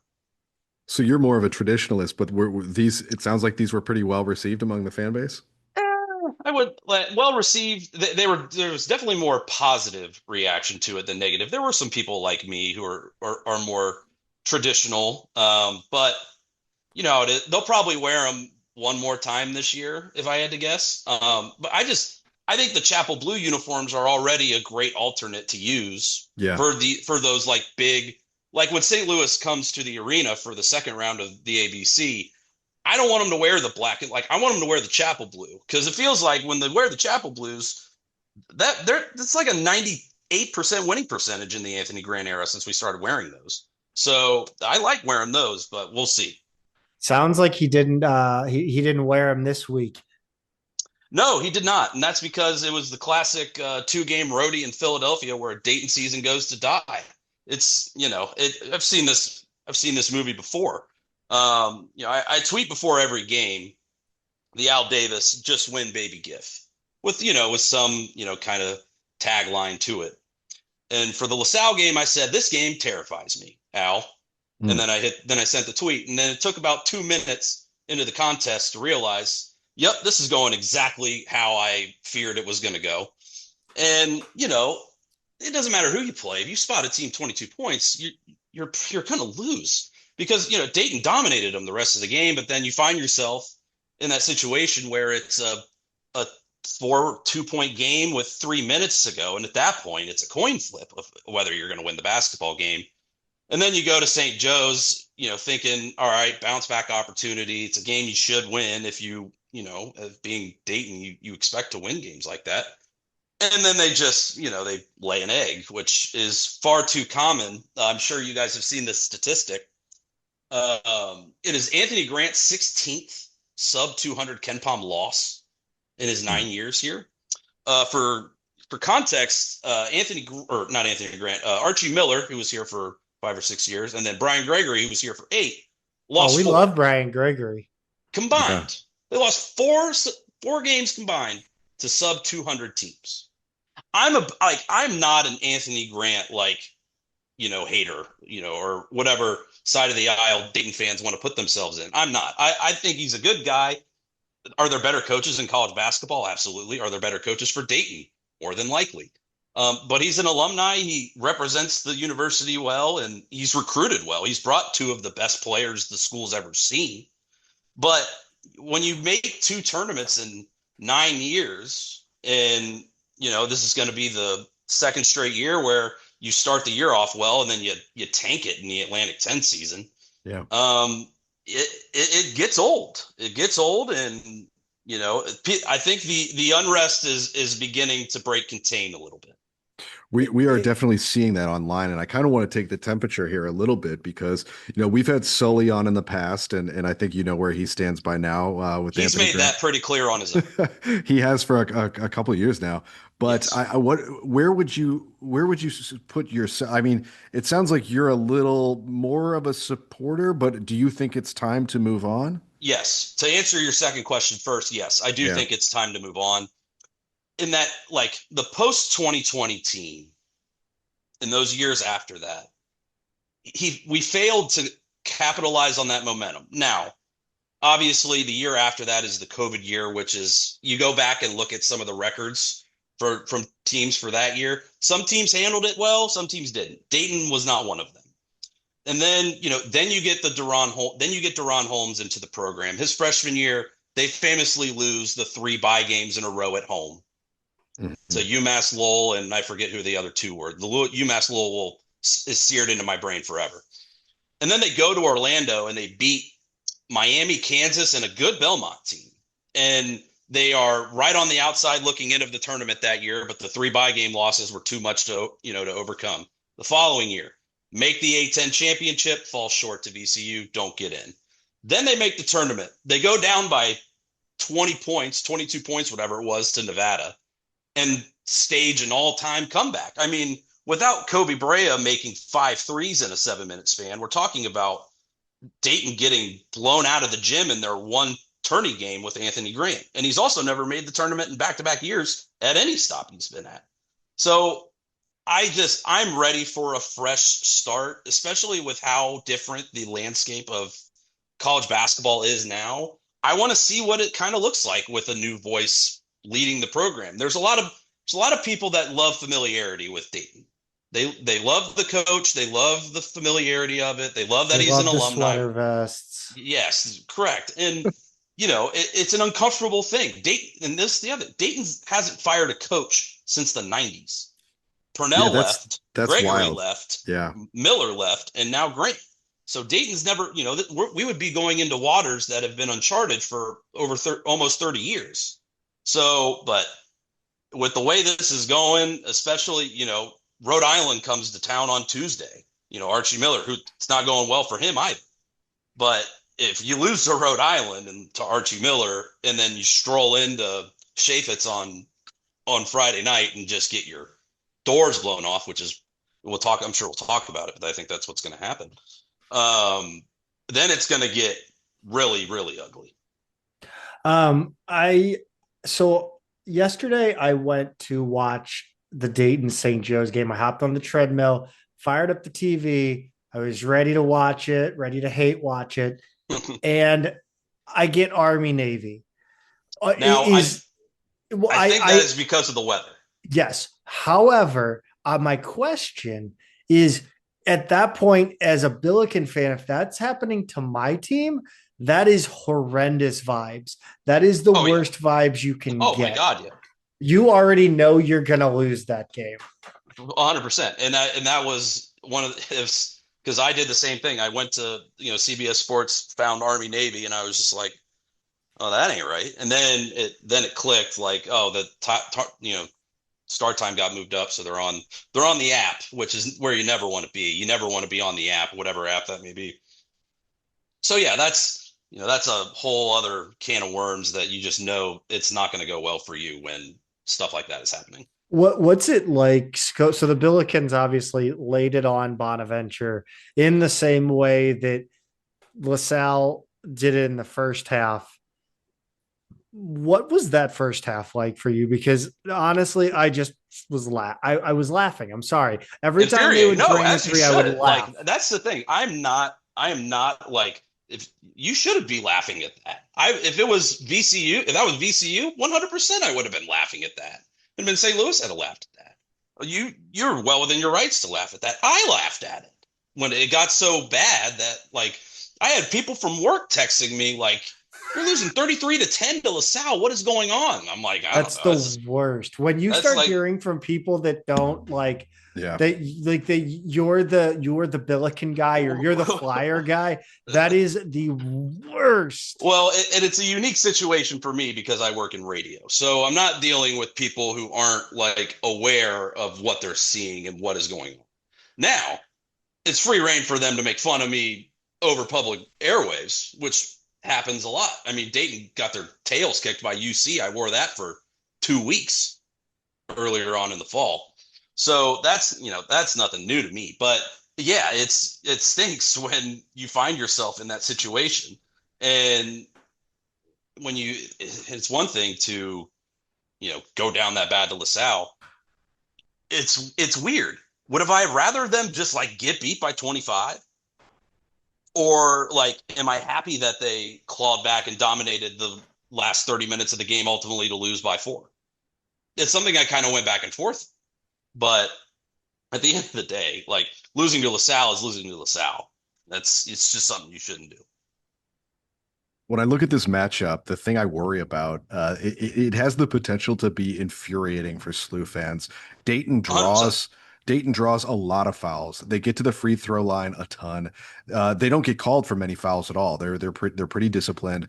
And SLU's kind of the opposite. Like we foul more, right? Like, so what's the secret there? Because I think a lot of SLU fans would say play home games in UD Arena, but there has to be something stylistically that they're doing, right? Yeah, they're making it a point to get to the line. It's very apparent. We're not a good 3-point shooting team, despite having guys that love to shoot threes. We don't have a go-to bucket getter. I mean, you could say Javon Bennett, but a 5'8" guy can only do so much. It looked like Deshane Montgomery was going to kind of be that guy towards the end of the non-conference slate, but he comes and goes. You never know what kind of version of him you're going to get. I will say Jordan Durkak, who's been injured, he's missed the last couple of games. He's a big instigator into getting to the line. I don't have the stats in front of me, but if I looked, I bet he's averaging the most free throws on the team. And he wasn't a great shooter at the beginning of the year. I think it was the BYU game. He went like 4 for 12. Since then, he's been like a 78% free throw shooter. So it is a stylistic choice. They play a little faster, not because it's a emphasis on offense. It's because of what they do on defense by pressing and turning people over. That kind of lends to them playing a little bit faster, but Anthony Grant ain't having your team, get up and down the floor like a lot of coaches will. And it's an interesting matchup because I could see a world where Dayton goes out and kind of has control of the first 12 minutes. And it's, like a 6-point game or an 8-point game. And the SLU fans are kind of like, what's going on? What's going on? What's going on? Meanwhile, the Dayton fans are like, all right, when is the 6-minute scoring drought going to come and we're going to be down 6? So I can see a scenario where Dayton does kind of hang around, and they've kind of done the thing where they play to their competition all year, which that's a Dayton staple too with under Anthony Grant. But I'll say this. I've watched probably 5 or 6 SLU games start to finish this year. I think they're the best A-10 team since the 2020 Dayton team. I've been more impressed with them than I have with any of the VCU teams in that time or any other SLU team in that time. I think they're really, really good. And they are, a crazy heave from Stanford from being completely undefeated. Really. Yeah. So I think they're really, really good. I think they're on the track as long as they handle their business, which they've done so far, and don't lose to LaSalle on the road and don't lose to St. Joe's on the road, or heaven forbid at home. They're on the track to just not even having to worry about winning the A-10 tournament and being an auto bid. So I think they're really good. Dayton's going to have to play like they did against BYU and like against Florida State to have a chance to win. And with the way things are going right now, I have a hard time seeing that happen. Yeah, it's interesting that you say they play a little bit faster because from my perspective, they still play kind of slow, right? That's kind of an Anthony. They're still slow on offense. Yeah. Like what I'm saying is that when you look at the metric on KenPom or whatever metric site you want to look at, it's going to tell you that Dayton plays faster than any Anthony Grant team has ever played. Yeah, sure.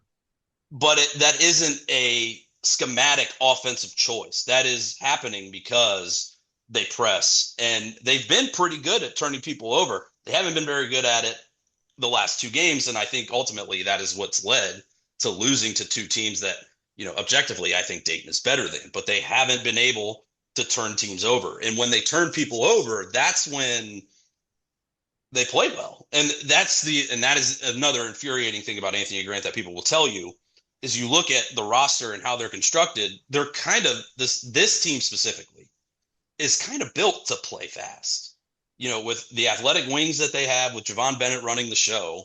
And they're kind of built to play fast, but Anthony Grant will never have the offensive philosophy of playing up tempo. Right. Excuse me. Dayton, not great on the offensive boards. They're not nearly as good a 3-point shooting team as you mentioned. Why else does this Flyers team suck? I mentioned it earlier, the lack of a go-to bucket getter. They just don't have the Deron Holmes like they did back then, when you would have that 3 minutes where you would go without a field goal and you could go, okay, let's just settle down here. Let's clear it out. Let's get the ball to the big dude and let him go score. And more times than not, Deron Holmes would go and score because he was really, really good. I think he's the second best Dayton Flyer player of all time behind Obi Toppin. Ain't no stopping. But like, it's that and the lack of in today, especially in today's game, the lack of consistent 3-point shooting. They went 3 for 24 against LaSalle from 3. They had the game against UC earlier in the year. I think they were 2 of 21.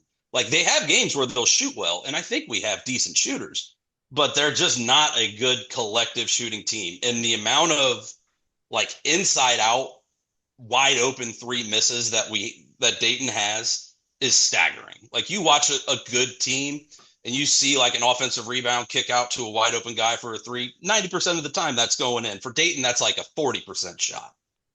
And that's just what you can't have. And that's moments like that are why they can't pull away from teams, and moments like that are why they kind of can't get out of their own way at times.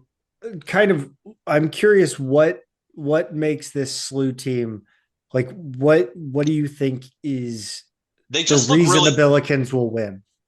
They're just really connected. And I think a lot of that has to do with the coach and the players that you have, having Avilia back, or however you say, White, Jokic's predecessor's last name.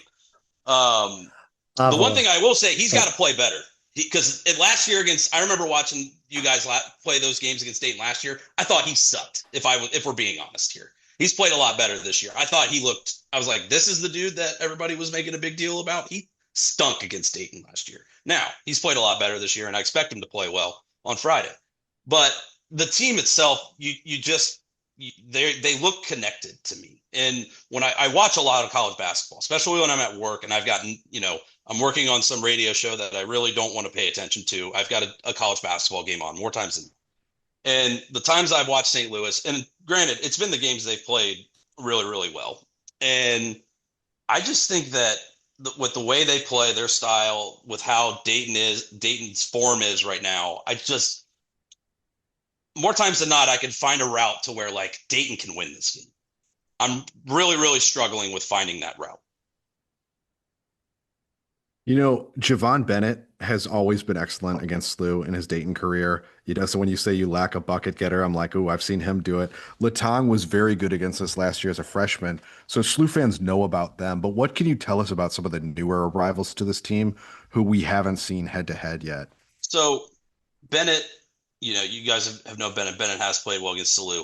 Latong has been awful this year, to not mince words. He's taking. Thank God. He's taken he seems to have regressed. A 10-foot step back. Yeah. That's what happens when you have a French accent. You get in with the women on campus and it totally corrupts your game. Well, the problem is that he played with like the U18 French national team. It didn't touch a freaking weight in the off. So he looks the exact same. Mm-hmm. But on to the new guys. The thing for you guys is, if Deshane Montgomery makes his first two shots, it might be on. Because when he is engaged and playing well and he sees a couple go in early, that's when he can be really, really good. If he misses his first 2 shots, he's probably going to check out, not play any defense, and not, for lack of even curse on this podcast, not really give a fuck. Keontae Jones, love this guy. He's only here for 1 year. It's his grad year. He's the kind of player I love on any Dayton team. He reminds me kind of a hybrid of like Trey Landers and Ryan Mikesell, like kind of merged into one. Deshane Montgomery looks like every 90s NBA player I've ever seen. But Keontae Jones, like, he's not a great shooter, but he can make a 3. He's athletic. He's a good defender. He's made some of the best defensive plays I've ever seen a Dayton player make this year. I go back to the Marquette game. It was the last I think it was like one of the last possessions of the game. Marquette gets an offensive rebound. Guy looks like he has a wide open layup, and Jones is about at the Big East logo. Just takes like one step and reaches out his hand and blocks a shot. Like, that dude, I really wish we could have him for 1 more year. Alas, we don't. Malcolm Thomas, the Villanova transfer, he's been hurt. When he's played, he's played pretty good. He's someone Dayton fans are pretty excited about and someone we can hope to hang on to. I think he's on a minute restriction right now. He played 15 minutes against St. Joe's. He was like our best player in those 15 minutes, but he only played 15 minutes. And then Jordan Durkak, you guys are gonna hate him if he plays. Yeah, you will not be able to stand that guy within 5 minutes of the ball game start. The funny thing about that is that there was talk on the transfer portal recruiting trail that it was going to be either Durkak or Dunlap at SLU. Yeah. And SLU chose Dunlap. Or he chose Dayton. I mean, I didn't know. As it was phrased, the Billikens wanted Dunlap over Durkak. But he has missed 3 in a row, right? So like, is he going to be back this week? He got hurt in the George Washington game at home. So he missed he missed the Duquesne game. He missed the Loyola. He's missed 4 in a row. So it will be interesting to see. Obviously, we now have the injury reports that come out before every game. So we'll know more on Tuesday, I'm sure. Dayton's beat reporter Dave Jablonski will have more information on that when that comes out. So if I had to guess, he probably will not play on Tuesday in order, hopefully, for him to play on Friday. So if he plays on Friday, that would be the first time Dayton's had their full arsenal and lineup since the Liberty game. You will hate Dunlap if he is on. But if he misses his first 3, I'm going to tell him to keep shooting. Oh, everybody on our team will keep shooting. We've got like 8 guys with a green light, so they're going to keep shooting no matter what. So do you have a predict? I mean, it sounds like you kind of gave us a little preview earlier, but what's your prediction for this version of the Arch Baron Cup? I think St. Louis at home. Dayton's kind of reeling right now. I don't know what the spread is. If I had to guess, it's probably about 7.5, 8.5. I think St. Louis wins by about 14. I just think they're a much, much better basketball team than Dayton is. They're better coached. Quite frankly, they have better players. So yeah, I just don't see a world where Dayton wins this game, and I can see it being close for a lot of it. And then like maybe towards the end there, SLU kind of pulls away late. So yeah, if I had to make an official prediction, that would be my prediction. If I was, neutral handicapper, I would probably bet on SLU here in this spot. My homer heart says 73-72 Dayton with a Javon Bennett 3 at the top of the key off a ball screen from Malcolm Thomas as time expires. You guys are familiar with that play. If that happens, I'll be in a pretty bad place mentally. Jalen Crutcher, that guy. Yeah. We remember. I was there for that. Yeah. Kwame Mitchell to Kyle Cassidy to Cody Ellis to Kwame Mitchell to Kyle Cassidy to Mitchell from 40 feet bank. Come on, guys. I'm a beaten down man right now. I got to grasp at anything that I possibly can. Come on. Well, if I got that sequence right, I will buy a lot. I got to buy a lottery ticket tomorrow if I can get out of this house. For sure.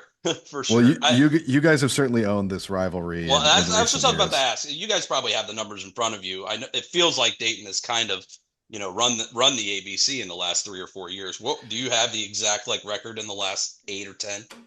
Yeah, give me a second on that. I'm bringing it up right now, but we haven't won for sure. We haven't won a game at UD Arena since 2014. I know that because I've been to all of them, except during the COVID year or whatever. But so the all-time series, Dayton has 44-30. You guys have won the last 4. Thank you, Travis Ford, for those first 2, including when you guys put 100 on us in Chaffetz Arena 2 years ago. I was like, get him out of there. I got to tell you this story. So mad. It's so I'm sitting across from the Billiken bench, probably 10 rows up, and they still have the starters in the game. With a minute to go, and I am standing and I am yelling at the top of my lungs in a silent arena. Travis Ford, this is insane. Pull your starters. And this Dayton girl behind me, this Dayton fan, starts like interrupting my yelling. I'm like, I'm on your team right now. I'm heckling the Billiken coach right now. Leave me alone. Let me be. Yeah, that was I just pulled up the box score from that game. 25 from Holmes, 21 from Brea, 21 from Elvis. Enoch Cheeks chipped in 15. Yeah. Brady Ewell got knocking some cheeks. Brady Ewell, the ultimate walk-on, got a lot of burn in that game. So yeah, I do remember that. I do remember that one because I remember being terrified of that game going into it. And it was what Dayton jumped out to like a huge lead early, right? Like it was never a contest. So yeah. So yeah, those were good times. So wish I had those. We're hoping to kind of flip the script now. And well, yeah. Put it this way. I think of all the scenarios that could happen with this basketball game, I don't think Dayton putting up 100 is one of them. I'll give you that. I don't see that happening. So Shane Montgomery's the low-key dark horse Billiken killer. Yes, I think if we were putting odds on the MVP trophy this year, I would the guess Harewood horse. The Harewood horse. I guess he's probably about 5th or 6th on the odds list. That would be some pretty good value. I think that's the value I would take because if Dayton, put it this way, if Dayton is going to win, he has a huge game. And I'm curious who you've watched some SLU games, and of course you cannot have a favorite Billiken, right? But who on this team have you enjoyed watching, I guess? So I kind of made fun of him earlier on, but watching Robbie play is a lot of fun because Jokic is my favorite player to watch in the NBA. And I'm not saying he's Jokic, but he plays in a similar, like, kind of style as he does. So, and you know what, like, call me crazy, but he's kind of a chunky white kid with rec specs. I kind of feel that. So he's one of them. I got to pull up your roster. I to be honest with you, I don't know the names off the top of my head, but I can tell you when I see them. But I like watching him. The question I'll ask you guys while I'm doing this is, are you worried that the coach is starting to get a little hot in the streets? I mean, yeah, of course we're okay, Zach, you take it first. We just had a different reaction there. My whole vibe for this, and it's changed. I very much want shirts to stay. Look, I'm confident in the benefactors that our program has and how much fun they're having with this, that they will back up the truck if necessary. I don't think the numbers are that far off. I think I'm not going to sit here and say we have this special bond with Josh Schertz and it's meant to be and all that, but like, I'm not necessarily worried. And if he gets taken from us, then we will bully the administration into picking whatever coach West Pine Bills has found under the radar. And that's that. Thanks for the money.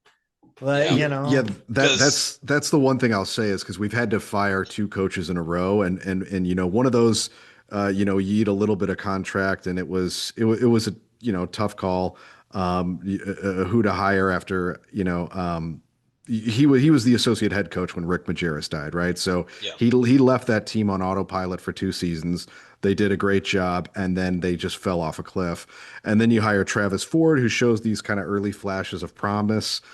He has one fluky tournament appearance within, we were a 6 seed and went on a run in Brooklyn and got the A10 tournament. The 6 seed always wins, man. 6 seed always wins. And so he winds up getting extended twice inexplicably and just could not have had a worse season in his last season. Yeah. And so we see how costly it can be to make the wrong hire and have to fire somebody, right? So Zach and I have been saying for a few years now, like, we want to be the program that if we lose our coach, it's because he's been hired away and not the other way around. So, Yeah. but the problem is now you got to be like a VCU and keep making that right hire over and over again.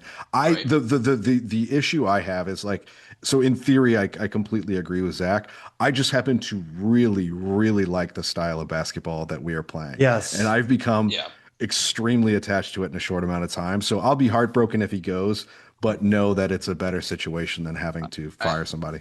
I bring that up because obviously, you know, I work in Cincinnati Sports Talk Radio, so I talk with a lot of UC people. Wes Miller is toast.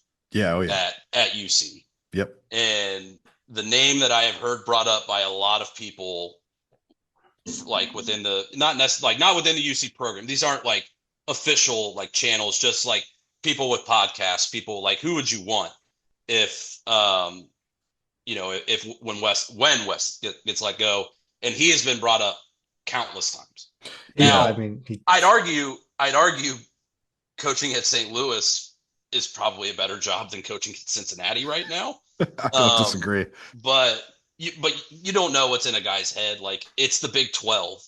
And if you bring UC back and get them involved in the Big 12, like that's a pretty enticing thing. And you're right. And it's so strange because I talk to people like St. Louis people, or I talk to VCU people who have gone through, you know, multiple coaching searches. And here I am. I've had 4 head coaches in my lifetime.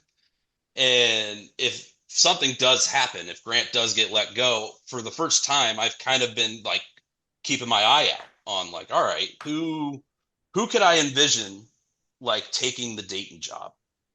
And man, let me tell you, the dude who's coaching about an hour away in Oxford, Travis Steele, sign me up for how his team plays basketball. Really?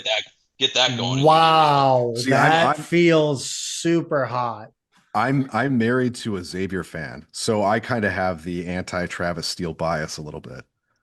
He stunk at Xavier, so I got no reason to dislike him for that. Like, Yeah. if he was good at Xavier, I probably would be far more reserved than bringing him in. But I mean, I watch him play, and the thing is that it's kind of an inspired choice. If it crashes and burns, it crashes and burns, and you try again. But you know, he's local. He's coached at Xavier. He's now coached in Miami. Like, he's familiar with the area. Probably bring some of them freaking shooters with him that he's got at Miami. So that's just one name that I've kind of had my eye on. The other question is, and going back to Wes Miller here, is that if he gets fired, what A-10 team is he coaching next year? Rhode Island, because he looks a little bit like the Millers. So that was kind of like he's the that was other kind of Miller. my first thought. Yeah. Do you think he would drop kind of another level though, like kind of back to where he was, like that UNC Greensboro level? Well, the thing is that depending on what A-10 school he goes to, he kind of is dropping to that level. That's true. Like, That's true.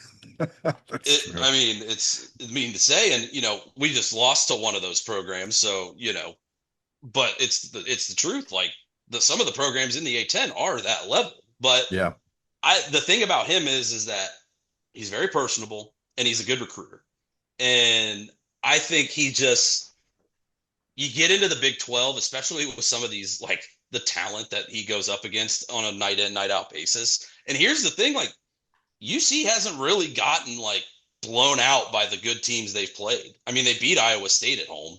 Yeah. They kind of hung with Arizona for a while there, but that game wasn't really that close. They took Houston to the wire. So, you know, it's just kind of been the running joke I've had with some of my coworkers is like, all right, well, like, what A-10 school is Wes Miller going to show up at to? And who better to ask that question than a couple fellow A-10ers? Hopefully not St. Louis University. Yeah. I hope we're not looking for somebody. No, I don't think. Hopefully not Dayton either, for the record. I may have to eat my words, but I just don't. I don't. I think he'd stay. I don't know. I think we have enough of a donor base. I think it's a program that you can turn into. There's potential there. There's nearly endless potential. Sure. I think, and I'm biased because I grew up within the program almost. And we've thought for years it's kind of been sleeping giant might be a little strong, but just a program that has not fulfilled its potential for decades. I know all about that. Yeah, yeah. But I mean, probably even more so, right? I mean, you guys do have Sure, a fairly recent Elite Eight run, sure. and you have you don't. We've had the lower lows, Yeah. sort of in between success. So anyway, I think I think there's a lot of positives with the program, and I'm kind of the mindset where you see a lot of coaches jump up a level and they chase the 3.5 $4 million a year payday and big buyout, and within 2 or 3 seasons they're back down again. I would rather have the job that's like, I can keep this job for a really long And time, the Yes. St. make 2 Louis million a year. media, the Yeah. St. Louis media could not be more kid gloves. Oh, Yeah. Like it is you a do, low like, pressure job. It is a it low is. pressure job. It's And I that just I is think that I would personally be of the mindset of being one of those generational coaches that like the stays for a long Shashevsky, time. like the Shashevsky or the Few or I say the few would probably be the Izzo. like Few is the few would be dream. the Few's the yes. dream. Yeah. And to be that's honest, we sat on this podcast and we actually argued against trying to go for that kind of guy, in that, like, you have to hit singles and doubles and triples. Like, you can't just try to hit that home run. You have to, it's about making coaching hire after coaching hire. And I yeah. mean, Shirts was no doubt a home run. Just whether or not he would be a grand slam and that he would stay and not move Well, on. for this year, like for this year alone, even if this is it, like if you guys roll on through the A10 season, you win the A10 tournament, you're a 4 seed or a 5 seed in the tournament, you make the second weekend, like that in and of itself is almost worth it. Now, the drawback to that is if you make a run like that and the surprise like retirement happens. Like, just as an example, Tom Izzo retires at Michigan State, and it comes out that Michigan State's first like top of the list is him. Like, that's one where you're like, crap, we really can't really compete with that. Yeah. Because that is truly one of the 10 best jobs in the country. Yeah. I mean, And I put it this way: I don't think he's going to go to Cincinnati. I don't think he's going to go to some middle of the road Power 5, program. I thought the same thing about Archie Miller. And, Indiana's been like a middle of the road program currently, but it's Indiana. Like, you bring them back to prominence, you can do anything you want in the world. Now, that's right. Obviously it didn't work out for him. And I think how the game has changed, I don't think he's really adapted to very well, as evidence of what's going on in Kingston right now. But that's what, like the run, if you go on that run, as fun as it is, you kind of have that like lingering feeling in the back of your head, like, man, if one of these really good jobs opens up, he could be on the list for those, and he could be gone. And that's I mean, look, what are we guessing? A $6 million buyout, $4 million buyout? I don't know. I really don't know. I'm throwing out bullshit numbers. But like, you do that, you get to the second weekend. That's a credit for the win, the maybe 3 wins. I mean, the shit you can do with that sort of money. Right. Like, I honestly think just from doing that, they could keep him. Like, just from that, I think Sure. I don't think they're out of I don't think the pocketbook would be stretched too far by 98% of the teams that would want Josh Shirts. Sure. The one thing, and I completely agree with that. Go ahead. The one thing I'll say is it would require probably a second weekend tournament run, because we, like, as much as like the college basketball knowers and nerds and people who really obsess over the game know his name, love his style, and he's on everybody's radar now. For that tier, for that blue blood tier, like you say, like a Michigan State, if there's a surprise retirement somewhere, they want real credentials. They want a blue Sure. chip stock.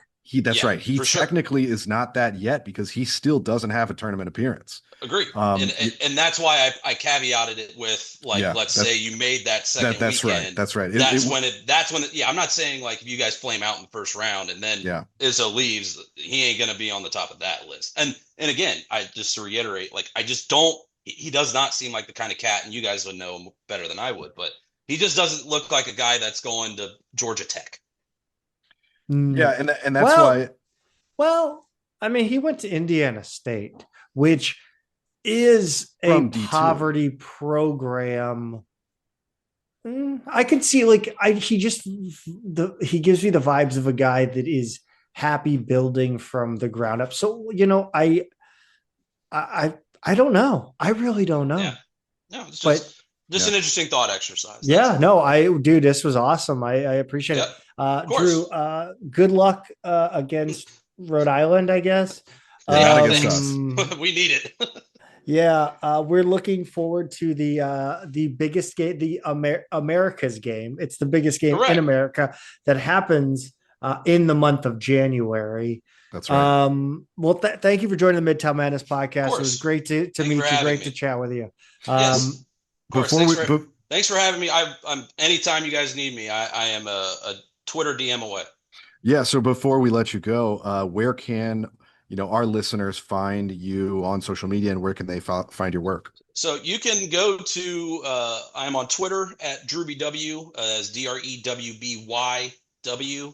The Talking Out Loud podcast, which has been dormant for a while due to work schedules and me being the only person that runs the joint, and lack of Dayton success, if to be frank. I also appear on ESPN 1530 in Cincinnati on occasion on Cincy 360. I am the Dayton basketball correspondent for the Mo Egger Show. So I'm not sure if Mo's going to have me on for this week for Friday. He's a fellow Dayton alum as well, so he may have a segment for you on Friday as Dayton goes to play in the Arch Baron Cup. Well, let him know if you need a Billiken voice. I'll I set will him forward straight. that to Mo. He's got a Rolodex of people now. He's got a Cincinnati guy, a Xavier guy, a Dayton guy. He now has a Miami guy because they're undefeated. So he does have a bit of a Rolodex going. So I will forward him that information. Hey, well, appreciate you, Drew, and we will talk soon. All right, guys, take care. Enjoy the game on Friday. Thanks, Drew. See ya. Yep. See you. Pete, a really tough week. Well, not tough. I guess it's, Up and down. up and down week. I thought they lost both, but the Billikens eke out a it felt like a loss. 67-57 win in OT at Fordham Wednesday the 22nd. The Billikens trailed by a small margin most of this game. They got it to overtime at 55-55. I have no idea how. Neither team scored in the first half of OT. And then SLU scored 10 points in the last 2 minutes and 30 seconds. It really was, nobody really wanted to win this game. Yep. They held Fordham to just a pair of free throws. It was their first win at Rose Hill since 2016, which is insane. Mm-hmm. The Billikens, well, not after you think we only go up there once every other year. The Billikens struggled shooting the ball from the outside. They didn't hit a three in the first half. Ended up 4-18 overall, but they did a good job of taking it to the rim and drawing fouls, getting 28 chances at the line, converting 21. This women's basketball team plays like Dayton men. Fordham was without star Alexis Black, who is not yet back from injury. So they went 11 deep, had 9 different scores, grabbed an astonishing 27 offensive rebounds. This gave them 14 extra field goal attempts. Then SLU somehow second chance points were only 11-5. The Billikens were managed to win this despite lack of depth and 0 bench points for the game. Not the first time it's happened, and probably not the last. Alexia Nelson led all scores 19. Jada Dennison, Zaya Nugent had 14. Nugent had 9 boards and 5 steals. Alyssa Kirkenmeyer didn't get a double-double, but she had 12 and 6 before fouling out right at the last second of regulation. Again, that end of regulations was a complete shit show. Kiera Brown ended with 8 and 5. Jada Tiggett played her usual role as a defensive stopper. Nia Bergstrom didn't make any of her 4 3-point attempts. She's really lost that confidence that she showed in her freshman season, and it's really just frustrating. Mm-hmm. There's nothing pretty about this game, but a road win in conference is a road win in conference. Pete, a debacle among a blizzard on Saturday the 24th. Yeah, it was a 74-59 loss to Loyola, who is not good on Saturday. It was a Better pink than out. us, It was, apparently. I guess so. Pink out alumni day. Loyola was red hot in the first half, really the second quarter, and SLU just didn't have enough to catch up. Loyola was pretty mediocre from outside, but they were 16 of 30 from inside the arc in the first half. 25 points in the second quarter to take a huge lead into halftime. SLU could really only make up 3 points in the second half off of that margin, and the game was never really in question. Alex Ann Bissett had a season high 23 points and a game high 8 rebounds. The last time she scored 20 was also against SLU. That was in Chicago. And this one could have been worse too, because she only went 1 of 8 from three. So I think she actually is the key to why this matchup is so tricky for SLU. It's a team with two productive bigs in the front court, right? Like it seems like we can stop one, but not both. And meanwhile, Kirkenmeyer led SLU with 21 points. She went 11 of 12 from the free throw line with 7 rebounds and 3 blocks. It's a luxury to have a big who can hit free throws like this. It's a shame to waste it in a game like this, though. Lex Nelson had 18 points and played all 40 minutes. She crossed the 1,000 point mark for her career. SLU only got 5 bench points, which is honestly more than they've done lately, more than they had at Fordham. They turned it over 23 times, including 8 from Dennis alone, got out rebounded by 10, went 1 of 11 from three, and shot under 40% overall.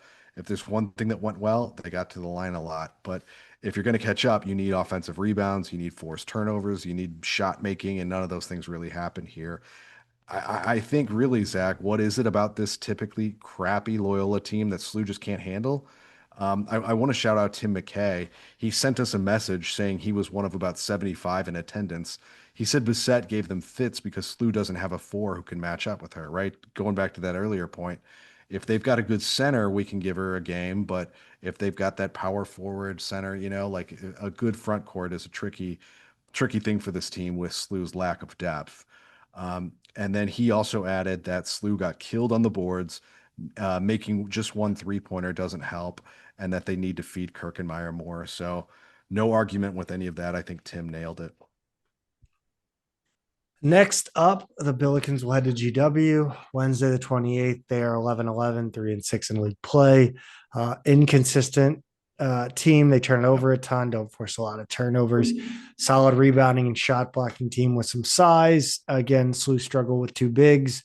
GW is a little different in that the rebounding is more spread out. They rebound well from every position. The scoring spread out, but Gabby Reynolds is the star, 13.2 points per game. Shoots high volume from three at 35%. The rest of the team plays doesn't really shoot well from outside. Pretty efficient inside, especially from the line. And then Mason on Saturday. Yeah. It's going to be tough. Yeah, Mason's 13-6 overall, 8-0 in league so far, tied in first place with Rhode Island. They had a big showdown with 6-1 Richmond scheduled for this weekend, but it got moved to February 16th due to weather. This team has won 7 straight. Their last loss came at number 25 Princeton in overtime. They've played a tough schedule, 3 ranked teams, tough road games. They're battle tested. They hold teams to just 24% 3-point shooting. They shoot over 33% themselves. They protect the ball. They force a good amount of turnovers. They're a decent offensive rebounding team. They're not the strongest defensive rebounding team. If you want to try and hit the offensive glass against them, 5'11" junior Zahira Walton averages 19.4 points per game and scores on 3 levels. She's super versatile, does everything. She's a real problem in this game. 5'7" junior Kennedy Harris is their number 2, 13.6 points a game. Big time 3-point shooter. She's taken 50 more than anyone else on the team. She creates steals on the defensive end. She's a total pest. SLU needs to pick off that win at George Washington because everything needs to go right for them to win at Mason this week. It's a tall order, Zach. Best of luck, ladies. Swimming and diving beat UMSL Friday the 23rd, 114-91 on the men's side, and then on the women's side, 106-96. Next, they'll head up to the A10 Championships in Hampton, Virginia on February 18th through the 21st. Track and field, the Bob Thiel Invitational was scheduled to take place in Columbia was canceled due to weather concerns. The Missouri Invitational back in Columbia again on Friday the 6th. That is going to do it for us. It was a marathon. Thanks for sticking with us. If you're still here, Pete, roll Bills. All good.